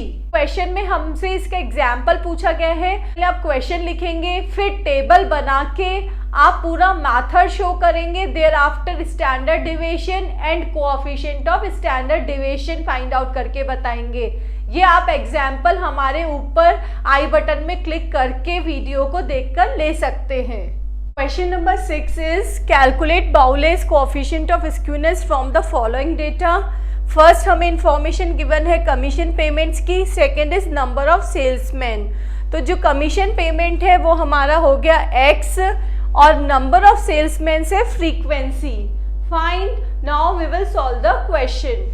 This is a solution table जिसमें हमने एक्स एफ ये है commission payment, number of salesman. Next is C F. अब हम इसकी क्यूमुलेटिव फ्रीक्वेंसी फाइंड आउट करेंगे। 4 4 4 plus 10 that is 14, 14 plus 26 that is 40, 40 plus 49 that is 89, 89 plus 72 that is 161। ऐसे ही हम यहाँ पे भी पूरी सी एफ फाइंड आउट कर लेंगे। तो हमारे पास 3 कॉलम है, first is X F C F. Fine, now we will write down the formula of Bowley's coefficient of skewness. This is the formula of Bowley's coefficient of skewness, that is JQ equals to Q3 plus Q1 minus 2m divided by Q3 minus Q1. Fine, Q3 है third quartile, Q1 है first quartile, M is median. First of all we will calculate the median. Median का formula है small m equals to size of n by 2 item, और फिर capital M निकालने का formula है L1 plus I upon F, bracket में आ जाएगा small m minus C. Now the calculation of median, size of n by 2 item, total number of item that means number of salesman कितने हैं, 360। आप frequency का total करेंगे तो वो आ रहा है 360। या फिर आप इसको देख सकते हैं जो हमारा सी एफ है उसके लास्ट कॉलम में 360 आ रहा है, यही होता है total number of salesman. Fine, तो ये हो गया 360 divided by 2 that is 180th item. 180th item को आप किस में देखेंगे, CF में देखेंगे। कौन ये CF कौन से ग्रुप से बिलोंग करती है, ये बिलोंग करती है आपकी 135 से 140 वाले ग्रुप में। आप इसको ऊपर टेबल में देखेंगे। फाइन, तो आपका मीडियन ग्रुप क्या आ गया है, 135 से 140। इसकी फ्रीक्वेंसी क्या है, 90। लोअर लिमिट क्या हो गई, 135। इन दोनों के बीच का इंटरवल है 5 का। ये जो स्मॉल m है डेट इज 180। अब बात आ रही है C की। हमने बोला था C क्या है, C is the CF of the class preceding to median group. Median group के पहले कौन सा ग्रुप है, डेट इज 130 to 135। उसकी CF क्या है, दैट इज 161। फाइन, उस ग्रुप की हम CF लेंगे, सबको फॉर्मूले में सब्सटीट्यूट कर रहे हैं। 135 प्लस 5/90 180 माइनस 161। पहले इसको सॉल्व कीजिए, फिर इससे मल्टीप्लाई करके डिवाइड कर देंगे, वैल्यू आ रही है 1.05। तो आपका मीडियन आ गया 136.05। फर्स्ट क्वार्टाइल और थर्ड क्वार्टाइल हमें कैलकुलेट करना है। तो calculation of Q1, calculation of Q3। तो Q1 का क्या फॉर्मूला होता है स्मॉल q1 का, that is size of by 4, क्योंकि क्वार्टाइल आपकी सीरीज को 4 पार्ट में डिवाइड करता है। मीडियन के केस में हम n/2 करते हैं, क्योंकि मीडियन हमारी सीरीज को 2 पार्ट में डिवाइड करता है। 360 that is the total of n divided by 4 किया, आपका है 90th आइटम। ये 90 है, वो आपको CF में चेक करना है। CF वाले कॉलम में आप देखेंगे कि 90 कौन से ग्रुप से बिलोंग कर रहा है, कौन सी क्लास से बिलोंग कर रहा है। ये बिलोंग कर रहा है आपका 130 से 135 वाली क्लास में। तो हमारा क्वार्टाइल ग्रुप हो गया 130 to 135। फॉर्मूले के सारे वैल्यूज को हम नोट डाउन कर लेंगे। L1 क्वार्टाइल ग्रुप का lower limit that is 130। Next I quartile group का इंटरवल, ये भी हमारा 5 है। नेक्स्ट इज F, इस क्वार्टाइल ग्रुप की जो भी फ्रीक्वेंसी है वो आएगी, वो है हमारी 72, जिसे हमें टेबल में देखना है। नेक्स्ट इज Q1, जो स्मॉल q1 हमने फाइंड आउट किया है वो है 90। नेक्स्ट इज C, अब ये C क्या है, क्यूमुलेटिव फ्रीक्वेंसी है, कौन से ग्रुप की, ये जो हमारा क्वार्टाइल ग्रुप है उससे पहले वाले ग्रुप की, जो होगा हमारा 125 से 130। इसकी हमें CF देखनी है जो है 89। इनको आप फॉर्मूले में सब्सटीट्यूट कर देंगे, पहले इसको सॉल्व करना है, फिर इसको देयर आफ्टर आपका आंसर आ जाएगा 130.07। नेक्स्ट है थर्ड क्वार्टाइल का कैलकुलेशन। अब यहाँ थर्ड क्वार्टाइल है तो आपने इस पूरे को हमने 3 से मल्टीप्लाई करना होता है। हमारा यहाँ आंसर क्या आ रहा है, 270th आइटम। अब इस आइटम को हमें कहाँ देखना है, क्यूमुलेटिव फ्रीक्वेंसी वाले कॉलम में। क्यूमुलेटिव फ्रीक्वेंसी वाले कॉलम में ये आइटम जिस भी क्लास से बिलोंग करता है वही हमारा थर्ड क्वार्टाइल ग्रुप है। तो थर्ड क्वार्टाइल ग्रुप हमारा क्या आ गया है, 140 से 145। फाइन, फॉर्मूले की सारी वैल्यूज को हमने यहाँ लिख लिया है। L1 क्वार्टाइल ग्रुप की लोअर लिमिट, I इनका इंटरवल, फ्रीक्वेंसी इस ग्रुप की जो हमारी फ्रीक्वेंसी है वो, Q3 यहाँ पे हमारा कैलकुलेट हुआ है 270। अब C क्या है, इस ग्रुप से पहले वाले ग्रुप की CF, वो है हमारा 135 to 140 का ग्रुप है। इसकी जो भी CF है वो क्या है, 251। फाइन, अब इन सबको हमने फॉर्मूले में सब्सटीट्यूट कर दिया है, आंसर आ रहा है हमारा 141.83। Now we will calculate Bowley's coefficient of skewness by substituting all the values in that formula. Formula of Bowley's coefficient of skewness is JQ equals to Q3 plus Q1 minus 2m divided by Q3 minus Q1। अब ऊपर हमने इन सब values को find out किया है, जिसे हम इस फॉर्मूले में सब्सटीट्यूट कर चुके हैं। उसके बाद में इसको सॉल्व करने पे हमारा आंसर आ रहा है -0.017। दैट मीन्स ये हमारा आंसर है माइनस में, नेगेटिव स्क्यूनेस है और 0.017 है, दैट मीन्स बहुत कम है। So we will write down the answer, this shows negative skewness but negligible.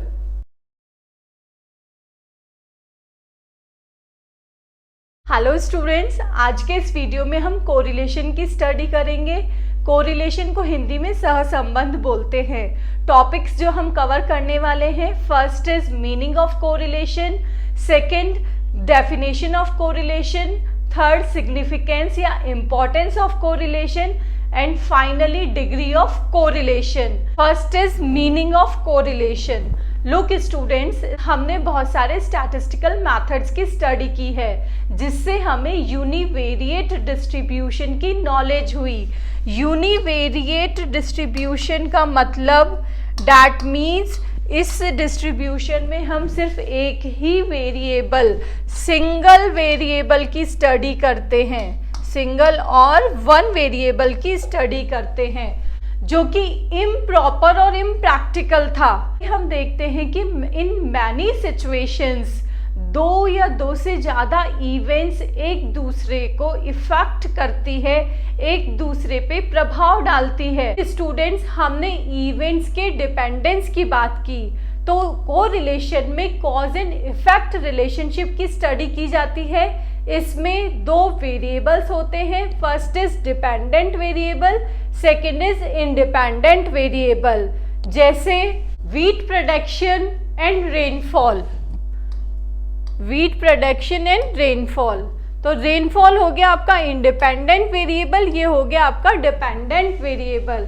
Yes students, जब हम दो वेरिएबल्स की स्टडी करते हैं that is your bivariate distribution. दो वेरिएबल्स होते हैं तो एक वेरिएबल दूसरे पे क्या इफेक्ट डालता है और उसका क्या रीजन है, तो इन सब की स्टडी के लिए एक स्टैटिस्टिकल मेथड यूज किया गया दैट इज योर कोरिलेशन। दो या दो से ज़्यादा वेरिएबल के बीच में क्या रिलेशन है उसकी स्टडी हम करते हैं कोरिलेशन में। क्लियर? इसको हम एक एग्जाम्पल से समझते हैं। लाइक इकोनॉमिक्स में हम स्टडी करते हैं प्राइस और डिमांड की। प्राइस बढ़ती है तो डिमांड कम होती है, फाइन, और प्राइस कम हो जाते हैं तो डिमांड बढ़ जाती है। इसका दूसरा एग्जाम्पल है एज एंड हाइट का। अगर एज हमारी कम होगी तो हाइट भी कम होगी, एज ज़्यादा होती जाएगी तो हाइट भी ज़्यादा होती जाएगी। जो ये इंटरकनेक्शन है इसकी स्टडी हम कोरिलेशन में करते हैं। In short we can say when two data series are connected in such a way that change in one causes change in the other accordingly, और इंक्रीज और डिक्रीज। ये जरूरी नहीं है कि एक वेरिएबल बढ़ रहा है तो दूसरा भी बढ़ेगा, या एक कम हो रहा है तो दूसरे में भी कमी होगी। कुछ भी हो सकता है, एक बढ़ भी सकता है और दूसरा कम भी हो सकता है, और vice versa. In one leads to change in the same और opposite direction in the other. They are called correlated mathematical scale of side by side change in tendency of two series of facts is called correlation. Next is definition of correlation.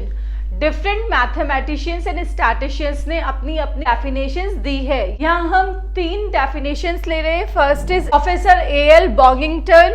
Whenever some definite connections exist between two or more groups, classes or series of data that is said to be correlated.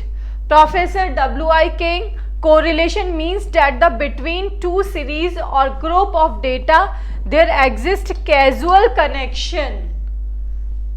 E. Davenport, the whole subject of correlation refers to the interrelation between separate characters by which they tend in some degree at least to move together. Thus we can say correlation is used to measure the connection between two related data series. दो related data series के बीच में connectivity की study ही हम correlation में करते हैं। Next we are discussing general rules for interpreting coefficient of correlation और degree of correlation. Yes students, correlation के calculation के लिए उसकी presence और absence को देखने के लिए हम कोएफिशिएंट ऑफ कोरिलेशन कैलकुलेट करते हैं, जिसमें call Pearson's coefficient of correlation बहुत ही इंपॉर्टेंट रोल प्ले करता है। डिग्री ऑफ कोरिलेशन को हम 3 पार्ट्स में डिवाइड करते हैं। First is perfect correlation, next is absence of correlation, और last is limited degree of correlation. Limited degree of correlation इन दोनों के बीच की सिचुएशन है। फाइन, अब जो हमारा लिमिटेड डिग्री ऑफ कोरिलेशन है उसके भी 3 पार्ट्स है। First is high degree of correlation, next is moderate degree of correlation और last is low degree of correlation. इसकी स्टडी हम फर्दर कर रहे हैं। Perfect correlation that means 2 data series में जो चेंजेस होंगे वो इक्वल प्रपोर्शन में होंगे, चाहे वो इंक्रीज हो चाहे डिक्रीज हो, सेम प्रपोर्शन के कारण इसको परफेक्ट कोरिलेशन बोलते हैं। सेम प्रपोर्शन मीन्स समान अनुपात में होंगे। The changes of 2 data series take place in equal proportion, तो द कोरिलेशन इज परफेक्ट। इसको प्रेजेंट करते हैं हम 1 से, और ये +1 भी होता है और -1 भी होता है। +1 का क्या मतलब है? Perfect positive correlation. ये है आपका परफेक्ट पॉजिटिव कोरिलेशन और ये है आपका परफेक्ट नेगेटिव कोरिलेशन। अब परफेक्ट पॉजिटिव कोरिलेशन का मीनिंग है जब 2 डेटा सीरीज में चेंजेस सेम डायरेक्शन में और इक्वल प्रपोर्शन में हो रहे हैं। सेम डायरेक्शन में और इक्वल प्रपोर्शन में हो रहे हैं, that is perfect positive correlation. Fine, जिसको कि हम +1 से डिनोट करेंगे। अब ये जो चेंजेस है डेटा सीरीज में वो इंक्रीज भी हो सकते हैं और डिक्रीज भी हो सकते हैं, बट दोनों में सेम होंगे। क्लियर है?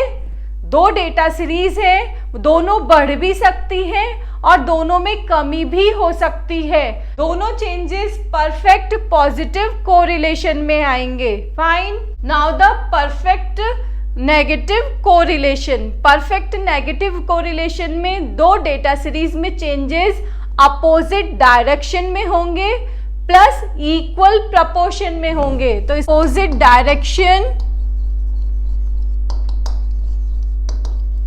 और इक्वल प्रपोर्शन में। अपोजिट डायरेक्शन मीन्स एक डेटा सीरीज इंक्रीज होगी तो दूसरी डेटा सीरीज डिक्रीज होगी। अगर फर्स्ट डेटा सीरीज डिक्रीज हो रही है तो दूसरी इंक्रीज होगी।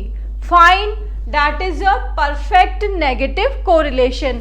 अब इसको हम एक एग्जाम्पल से समझते हैं, लाइक प्राइस और demand. As we know prices increase होती है तो डिमांड क्या होती है? कम हो जाती है। Fine, that is your negative correlation, क्योंकि ये अपोजिट डायरेक्शन में है। अगर सेम प्रपोर्शन से हो, दैट मीन्स अगर 10% इंक्रीज हो रही है हमारी प्राइस और डिमांड हमारी 10% डिक्रीज हो रही है, that is your perfect negative correlation. और इसका ग्राफ कैसे बनेगा? इसका ग्राफ ऐसे बनेगा, एक 10% से इंक्रीज हो रहा है और दूसरा 10% से डिक्रीज हो रहा है। Fine, now the perfect positive correlation. Height इसको ले लेते हैं, इसमें दोनों कम हो रही हैं और दोनों बढ़ रही है, तो ये हो गया पॉजिटिव कोरिलेशन। बट परफेक्ट कब होगा? जब 5% हाइट बढ़ रही है आपकी और 5% एज बढ़ रही है। सेम परसेंटेज से, सेम प्रपोर्शन से इंक्रीज या डिक्रीज हो रही है, बट दोनों में चेंजेस सेम हो रहे हैं। दोनों इंक्रीज हो रही है और दोनों डिक्रीज हो रही है, that is your perfect positive correlation. इसका ग्राफ ऐसे बनता है। फाइन, क्लियर हो गया आपको परफेक्ट कोरिलेशन। हमें हमेशा कंफ्यूजन होता है कि अगर दोनों सीरीज डिक्रीज हो रही है तो आप उसको परफेक्ट नेगेटिव कोरिलेशन बता देते हैं, बट नहीं, अगर दोनों सीरीज में इक्वल प्रोपोर्शन से कमी हो रही है तो वो भी आपका क्या होगा? Perfect positive correlation. +1 होगा उनका। Fine, next is absence of correlation. जैसा कि नाम से पता लग रहा है, 2 डेटा सीरीज के बीच में जो चेंजेस हो रहे हैं उनमें कोई भी कनेक्टिविटी नहीं है, कोई भी कनेक्शन नहीं है, that is your absence of correlation. There is no connection between the changes of 2 data series. इसमें कोएफिशिएंट ऑफ कोरिलेशन क्या होता है आपका? That is 0। क्या होता है? 0। लाइक आप एक स्कूल की इनकम की स्टडी कर रहे हैं और दूसरे स्कूल के स्टूडेंट्स की परसेंटेज की स्टडी कर रहे हैं, तो इन दोनों में कोई कनेक्टिविटी नहीं है, that is your absence of correlation. Next is limited degree of correlation. Look students, हमने ऊपर दो कोरिलेशंस की स्टडी की, perfect correlation, second is absence of correlation. Perfect correlation में कोएफिशिएंट क्या था? 1 था, और एब्सेंस कोरिलेशन में 0।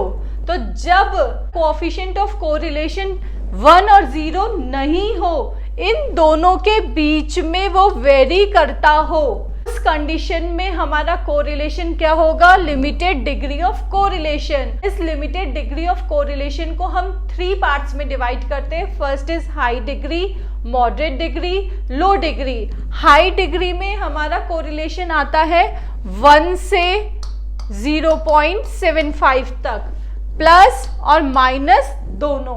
फाइन, +1 से +0.75 तक और -1 से -0.75 तक।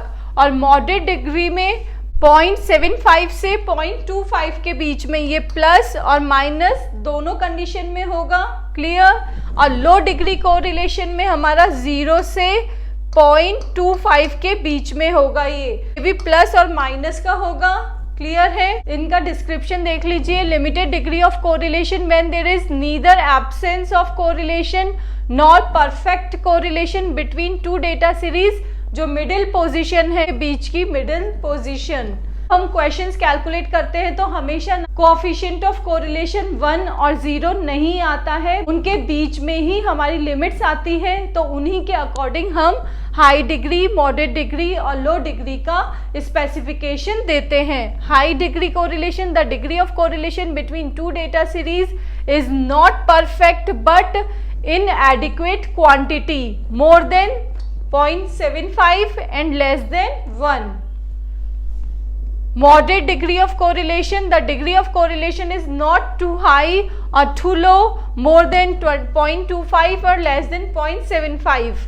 Low degree of correlation, the degree of correlation between two data series is too low, more than 0 or less than 0.25. इस कंसेप्ट को हम एक टेबल से और क्लियर कर लेते हैं। टेबल को हमने 3 पार्ट्स में डिवाइड किया है। First is degree of correlation, positive और नेगेटिव। इनमें लिमिट्स सेम है, डिफरेंस है सिर्फ प्लस और माइनस का। पॉजिटिव में सब प्लस में है और नेगेटिव में माइनस में है। क्लियर? फर्स्ट है परफेक्ट कोरिलेशन, जो है हमारा +1 पॉजिटिव में और -1 नेगेटिव में। और हाई डिग्री ऑफ कोरिलेशन को हमने 2 पार्ट्स में डिवाइड किया है। Very high degree of correlation जो है 0.9 से 1 के बीच में। Fairly high degree of correlation है अपना 0.75 to 0.9। मॉडरेट डिग्री है 0.5 to 0.75। लो डिग्री है 0.25 to 0.5 और वेरी लो है आपका लेस देन 0.25 और absence of correlation that is 0। Positive correlation जिस भी डिग्री में आ रहा है उसका नाम लिख देंगे, जैसे positive very high degree of correlation, positive very low degree of correlation, और नेगेटिव में आया तो negative moderate degree of correlation. Clear? Significance and importance of correlation. Statistics में कोरिलेशन कंसेप्ट बहुत ही इंपॉर्टेंट रोल प्ले करता है।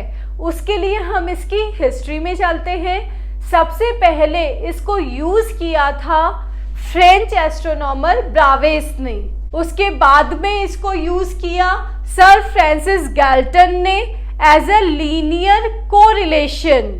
फाइन, तो हम ये बोल सकते हैं कि लीनियर कोरिलेशन किसने दिया था? सर फ्रांसिस गैल्टन ने दिया था।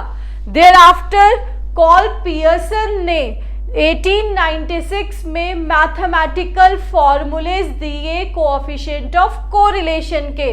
तो ये देखिए सबसे पहले एस्ट्रोनॉमी में भी यूज आ गया, इधर आपका लीनियर कोरिलेशन में भी यूज आ गया और इधर मैथमेटिक्स में भी यूज आ गया।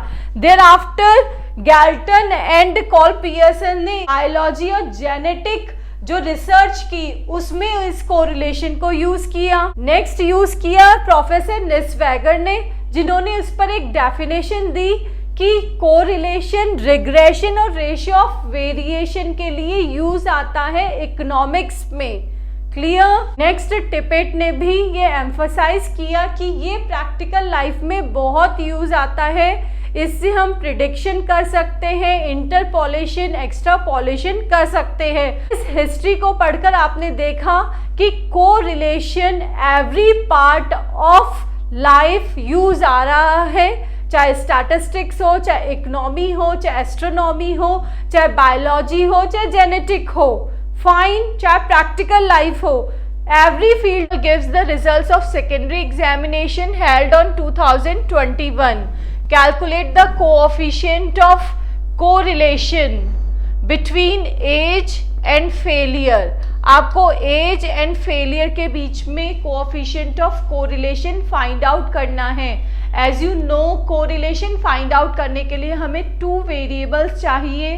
फर्स्ट वेरिएबल है इसमें एज, जो है हमारा x, और सेकेंड वेरिएबल है हमारा percentage of failure, that is R y। तो ये 2 वेरिएबल है, इन दोनों वेरिएबल्स के बीच में हमें कोरिलेशन फाइंड आउट करना है। Now we will solve the question. This is a solution table जिसमें हम coefficient of correlation find out कर रहे हैं बाय कॉल-पियर्सन्स मेथड। एज आपको क्वेश्चन से मिल चुकी है, that is R x variable, और y परसेंटेज ऑफ फेलियर हमने कॉपी किया है क्वेश्चन से। तो ये दोनों column copied from the question. Next column है mid value, that is your x। As you no, आपको आगे क्वेश्चन सॉल्व करने के लिए एक सिंगल वेरिएबल की जरूरत होती है जब आपको ग्रुप्ड सीरीज गिवन है। तो इसके लिए हम क्या करते हैं, इनके मिड वैल्यूज को फाइंड आउट करेंगे। तो L1 plus L2 divided by 2, तो ये आ गई आपकी मिड वैल्यू। ऐसे ही आपने सबकी मिड वैल्यूज को फाइंड आउट करना है। नेक्स्ट है dx। एज यू नो कि dx फाइंड आउट करने के लिए हमें अज्यूम मीन मानना होगा। यहाँ हमने अज्यूम मीन किसे माना है, 17.5 को अज्यूम मीन माना है। तो dx फाइंड आउट करेंगे, इसका फॉर्मूला है x minus a। Fine, x है आपका ये वाली टर्म और a है 17.5, तो 13.5 माइनस 17.5, तो आपका आंसर आ रहा है -4। ऐसे 14.5 माइनस 17.5 दैट इज -3। आप x माइनस a करके ये सारी वैल्यूज को फाइंड आउट कर लेंगे। नेक्स्ट है dx स्क्वायर। dx स्क्वायर ये है dx और इसका स्क्वायर कर देंगे, -4 multiply by -4 that is 16। Fine, -3 multiply by -3 that is 9, -2 multiply by -2 that is 4। Likewise ये हम आगे का कैलकुलेशन भी कर लेंगे। नेक्स्ट है परसेंटेज ऑफ फेलियर, ये है हमारा y वेरिएबल। y वेरिएबल के लिए भी हमें dy फाइंड आउट करना है। dy के लिए हमें इसमें भी एक अज्यूम मीन मानना होगा। यहाँ हम अज्यूम मीन ले रहे हैं 40। फाइन, अब हम फाइंड आउट करेंगे dy। dy का फॉर्मूला है y minus a। y minus a, y है हमारा 39 माइनस a है 40, तो आंसर क्या आ रहा है आपका -1। 41 minus 40 that is 1। 43 minus 40 that is 3। 34 minus 40 that is -6। ऐसे ही हम आगे की भी कैलकुलेशन कर लेंगे। नाउ नेक्स्ट कॉलम में आ रहा है हमारा dy स्क्वायर।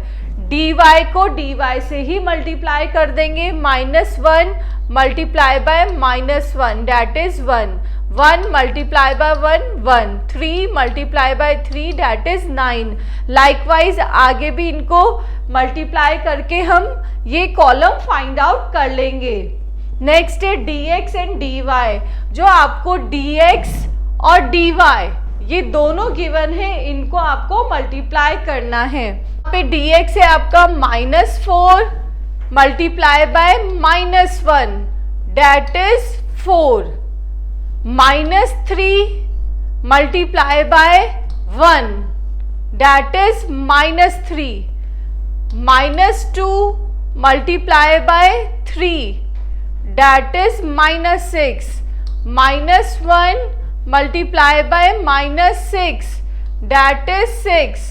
ऐसे ही आपको आगे भी dx से dy को मल्टीप्लाई कर देना है, dx मल्टीप्लाई बाय dy का कॉलम रेडी हो जाएगा। फाइन, नाउ लास्ट में आपको टोटल करना है। फर्स्ट आएगा n equals to 9 that is total number of items. ये आपने इनको काउंट किया है और लिख दिया है 9। नेक्स्ट है सिग्मा dx। सिग्मा dx इस पूरे कॉलम का टोटल आ रहा है 0। Sigma dx square equals to आ रहा है 60 इस कॉलम का टोटल। इस कॉलम का टोटल है आपका sigma dy equals to 24, sigma dy square equals to 412, sigma dx dy equals to 99। ये सब वैल्यूज आपको फॉर्मूले में चाहिए, इसलिए आपने इसको यहाँ टोटल किया है। All Pearson's coefficient of correlation find out करने का हमारा फॉर्मूला है that is r equals to sigma dx dy multiply by n minus sigma dx multiply by sigma dy divided by, अब अंडर रूट में लिखेंगे हम sigma dx square multiply by n minus sigma dx का whole square. Again under root आएगा, उसमें अब y की values लिखेंगे sigma dy square multiply by n minus sigma dy का होल स्क्वायर। ऊपर देखिए आपने ये सब वैल्यू साथ में लिखी है dx dy की, नीचे x की वैल्यू अलग आ चुकी है और y की वैल्यू अलग आ चुकी है। पहले आपने लिख दिया dx का whole square multiply by n minus sigma dx का होल स्क्वायर। इधर क्या आ गया sigma dy square multiply by n minus sigma dy का होल स्क्वायर। फाइन, अब ऊपर जो भी हमने वैल्यूज कैलकुलेट की है उसको हमें यहाँ फॉर्मूले में सब्स्टिट्यूट करना है। ये देखिए यहाँ है sigma dx dy, sigma dx dy है हमारा 99 multiply by n is 9। Now minus sigma dx है 0 मल्टीप्लाई बाय सिग्मा dy है आपका 24 डिवाइडेड बाय अंडर रूट में आ जाएगा। अब x की वैल्यूज आएगी sigma dx square 60 multiply by n that is 9 minus sigma dx का होल स्क्वायर 0 का whole square under root sigma dy square that is 412 multiply by n that is 9 minus sigma dy का whole square 24 का whole square. तो ये आपने पूरी values को substitute कर दिया है। अब सबसे पहले आप इसको सॉल्व करेंगे, फिर अगेन इस अंडर रूट को और इस अंडर रूट को सॉल्व करेंगे। आपने इसको सॉल्व किया, वैल्यू आ रही है 819 माइनस 0 540 मल्टीप्लाई बाय 3132। फाइन, अब इसको भी आप कैलकुलेटर की हेल्प से सॉल्व कर लेंगे। वैल्यू क्या आ रही है हमारी 0.6868। ये प्लस में आ रही है दैट मीन्स कोरिलेशन पॉजिटिव है, और 0.6868 है दैट मीन्स 0.50 से 0.75 के बीच है। तो ये कौन सा डिग्री हो गया, moderate degree of positive correlation. Unit 5th का क्वेश्चन नंबर 9 है that is from the following data for the working class cost of living index of a city construct the index number for the period A and B. आपको दो period के बीच के cost of index find out करना है। आपको items given है food, clothing, fuel and lighting, rent and miscellaneous. इधर आपको वेट्स गिवन है कि आप पर्टिकुलरली किस आइटम को कितना वेट दे रहे हैं। Period A and period B is given. Now there is a wage increase of 9% from period A to B में 9% का इंक्रीज हुआ है। Is it adequate? ये आपका क्वेश्चन है। Now we will solve the question. Now the calculation of cost of living index numbers. आपको items given है जो हमने कॉपी कर लिए हैं क्वेश्चन से। वेट से आपको पता लग गया है कि आपको वेटेड मेथड ही यूज करना है, वेट भी आपने कॉपी कर लिया है क्वेश्चन से। Now period A and period B. Period A का प्राइस इंडेक्स आपको क्वेश्चन में गिवन है और पीरियड बी का भी गिवन है। अब आपको आर क्या है हमारा पीरियड ए का प्राइस इंडेक्स, और यहाँ पे भी आर क्या है पीरियड बी का price index. Now R multiply by W, क्योंकि यहाँ नेक्स्ट कॉलम में आपको आर डब्ल्यू लेना है। 5 multiply by 110 that is 4950। 9 multiply by 125 that is 1125। 8 multiply by 110 that is 880। ऐसे ही आपने इसको भी मल्टीप्लाई कर लिया है, तो ये पीरियड ए का आर डब्ल्यू कैलकुलेट हो गया है। Now the calculation of R W of period B, इसमें भी आर ये है, वेट दोनों में आपका सेम ही है, तो 135 मल्टीप्लाई बाय दैट इज 135 को मल्टीप्लाई करेंगे आप 45 से, फाइन, तो वैल्यू आ रही है आपकी 6075। 9 को मल्टीप्लाई करना है आपको 130 से, तो वैल्यू आ रही है आपकी दैट इज 1170। 8 को मल्टीप्लाई करना है आपको 130 से, दैट इज 1040। अगेन आपने आगे भी ऐसे ही किया है। Now the total of W that is 90 sigma R W equals to 9980। ये है पीरियड ए का। Sigma R W period B का है that is 11665। Now we will calculate cost of index number of individually A period का और B period का। Index number of period A and period B. Period A formula क्या होता है आपको पता है, sigma R W divided by sigma W. Sigma R W period A का है 9980 डिवाइडेड बाय 90, इधर हो गया 11665 डिवाइडेड बाय 90, तो आपका पीरियड ए का इंडेक्स नंबर आ गया 110.89 और पीरियड बी का क्या आ गया 129.61। आपको क्वेश्चन में गिवन है कि जो प्राइस इंडेक्स है वो 9% से इंक्रीज हुआ है, क्या वो एडिक्वेट है? तो इसकी टेस्टिंग के लिए आप देखेंगे कि इन दोनों के बीच में एक्चुअल में कितनी ग्रोथ हुई है। तो increase in the cost of living index equals to 129.61 minus period B का माइनस पीरियड ए का, और बेस क्या आ जाएगा आपका पीरियड ए, क्योंकि ये क्या है आपका बेस ईयर, फाइन, बेस है, और ये है आपका करंट, फाइन। तो आप इसको सॉल्व करेंगे तो वैल्यू कितनी आ रही है आपकी 16.88%। एक्चुअली जो आपने ऊपर प्राइस इंडेक्स कैलकुलेट किया है उससे आपका इंक्रीमेंट या ग्रोथ कितनी बताई जा रही है 16.88%। और क्वेश्चन में आपसे बोला गया है कि there is a wage increase of 9%। 9% से वेज इंक्रीज हुई है, उनका जो वेजेस है वो 9% से इंक्रीज हुई है कि तो क्या वो सही है? एक्चुअल इंक्रीज कितने से होनी चाहिए?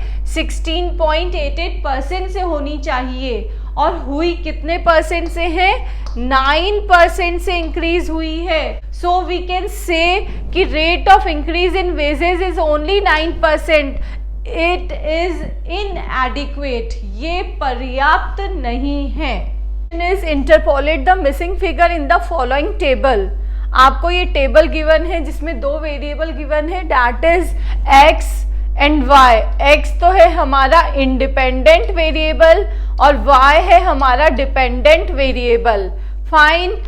ईयर्स गिवन है 2006 टू 2012, और ये वाई जो डिपेंडेंट वेरिएबल है इसकी फिगर्स गिवन है। 2009 का जो हमारा डाटा है वो मिसिंग है, तो we have to find out the value of 2009। Binomial expansion method हम यूज कर रहे हैं जिसमें x और y की वैल्यूज को हमने क्वेश्चन से नोट डाउन कर दिया है। This is x0, x1, x2, x3, x4, x5, x6, और ये है y0, y1, y2, y3, y4, y5, y6, fine. तो हमारी नोन वैल्यूज कितनी है? 6 है, और आपको इंटरपोलेट कौन सी वैल्यू करनी है? आपने इंटरपोलेट y3 की वैल्यू को करना है, नाउ फर्स्ट लाइन क्या होगी हमारी, known value of dependent variable is 6। आपकी नोन वैल्यू क्या है डिपेंडेंट वेरिएबल की 6, so the leading difference will be 0। तो हमारा लीडिंग डिफरेंस क्या होगा 0। फाइन, नाउ अब फाइंड आउट क्या करना है हमें, डेल्टा 6 0। लुक स्टूडेंट, डेल्टा वाली वैल्यूज को आप पास्कल ट्राइंगल से फाइंड आउट करते हैं, बट आज के वीडियो में हम आपको शॉर्ट ट्रिक बता रहे हैं जिससे आप डायरेक्ट फॉर्मूला फॉर्मुलेट करना सीख जाएंगे। फाइन, देखिए आपको फाइंड आउट करना है डेल्टा 6 0। फाइन, अब हमारी जो y की वैल्यूज है वो स्टार्ट किससे होगी, 6 से स्टार्ट होगी। तो y6 y5, आप डिक्रीजिंग ऑर्डर में 0 तक लिखेंगे y की वैल्यूज को, y4 y3 y2 y1 and y0। Now अब साइंस आएंगे वो प्लस माइनस के फॉर्मेट में आएंगे, ये प्लस का ये minus, plus minus plus minus plus. Fine, now अब बारी आ रही है कोएफिशिएंट की। कोएफिशिएंट के कैलकुलेशन के लिए हमें क्या करना होगा, देखिए फर्स्ट तो हमारा 1 ही होता है इसका coefficient, that is 1। Fine, now अब इसका कोएफिशिएंट हमें फाइंड आउट करना है, तो उसके लिए क्या फॉर्मूला लगाएंगे, 1 मल्टीप्लाई बाय 6। ये जो दोनों इसकी वैल्यूज है उसको मल्टीप्लाई कर देंगे और डिवाइडेड बाय 1 करेंगे। फाइन, नाउ अब क्या आ गया इसका आंसर, दैट इज 6, 1 से 1 कैंसिल 6, तो इसका कोएफिशिएंट आ गया आपका 6। नेक्स्ट, अब इसका कोएफिशिएंट फाइंड आउट करना है, तो इसके लिए हम क्या करेंगे, इन दोनों को मल्टीप्लाई करेंगे, 6 मल्टीप्लाई बाय 5, इन दोनों को मल्टीप्लाई डिवाइडेड बाय 2। नीचे वाला फिगर है वो आपका इंक्रीजिंग ऑर्डर में चलेगा, यहाँ 2 आ गया, इधर 3 आएगा, इधर 4, इधर 5।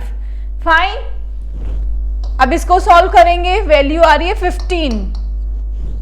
नेक्स्ट, इसको 15 मल्टीप्लाई बाय 4 डिवाइडेड बाय, ये अब इंक्रीजिंग ऑर्डर में हो गया, यहाँ 2 है तो इधर 3 होगा, इसको सॉल्व किया तो 5 इंटू ये हो गया 20। Next 20 multiply by 3 divided by 4, तो 4 से ये कैंसिल, 5 ये 15। Next 15 multiply by 2 divided by 5, इधर आ गया 3, that is 6। Next 6 multiply by 1 divided by 6, ये आ गया 1। फाइन, फॉर्मूला बन चुका है। डेल्टा 7 0 का मैं बना के बताती हूँ, ठीक है।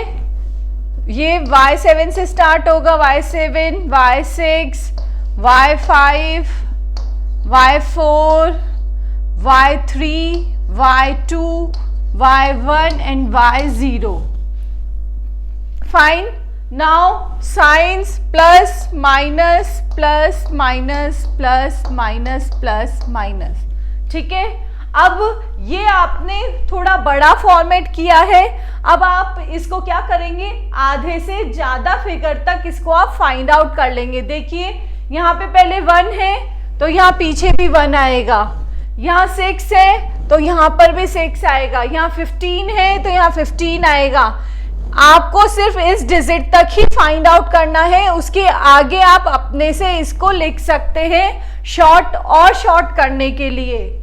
इसमें देखते हैं अपन कैसे, ये तो है आपका 1 y7 सेम है, इधर आ जाएगा 1 मल्टीप्लाई बाय 7 डिवाइडेड बाय 1, तो ये आ गया आपका 7, इधर आ गया आपका 7। नेक्स्ट हमें सॉल्व करना है 7 मल्टीप्लाई बाय 6 डिवाइडेड बाय 2, तो इधर आ गया 21। Fine, next 21 multiply by 5 divided by 3, तो ये 7 आ गया 35। फाइन, अब है 1 2 3 4, ये भी 4 है, तो अब आप इसको रिवर्स लिखना स्टार्ट कर दीजिए। ये 1 है, इधर भी 1 आएगा, यहाँ 7 है, यहाँ 7 आएगा, यहाँ 21 है, इधर 21 आएगा, ये 35 है, इधर 35 आएगा। अब ये देखिए, ये और भी शॉर्ट मेथड हो गया आपका बाइनोमियल एक्सपेंशन से फॉर्मूला क्रिएट करने का। Now we will interpolate the value. ये फॉर्मूला अभी हमने बनाना सीख लिया है। Now we will substitute all the values y6, y5, y4, y3। देखिए y3 की वैल्यू आपकी मिसिंग है, फाइन। y2, y1, y0 इन सब की वैल्यूज को आपको फॉर्मूले में सब्स्टिट्यूट कर देना है। एक y3 की वैल्यू नहीं है जो आपने नहीं लिखी है। Now calculate with the help of calculator आपने इसको पूरे को सॉल्व कर लिया है। ये आ रही है इसकी वैल्यू, ये देखिए, ये माइनस का 20y3 है, ये भी इधर से जाएगा तो माइनस का हो जाएगा, माइनस माइनस कैंसिल तो दोनों प्लस का फिगर हो गया। तो y3 की वैल्यू आ गई है हमारी 2744।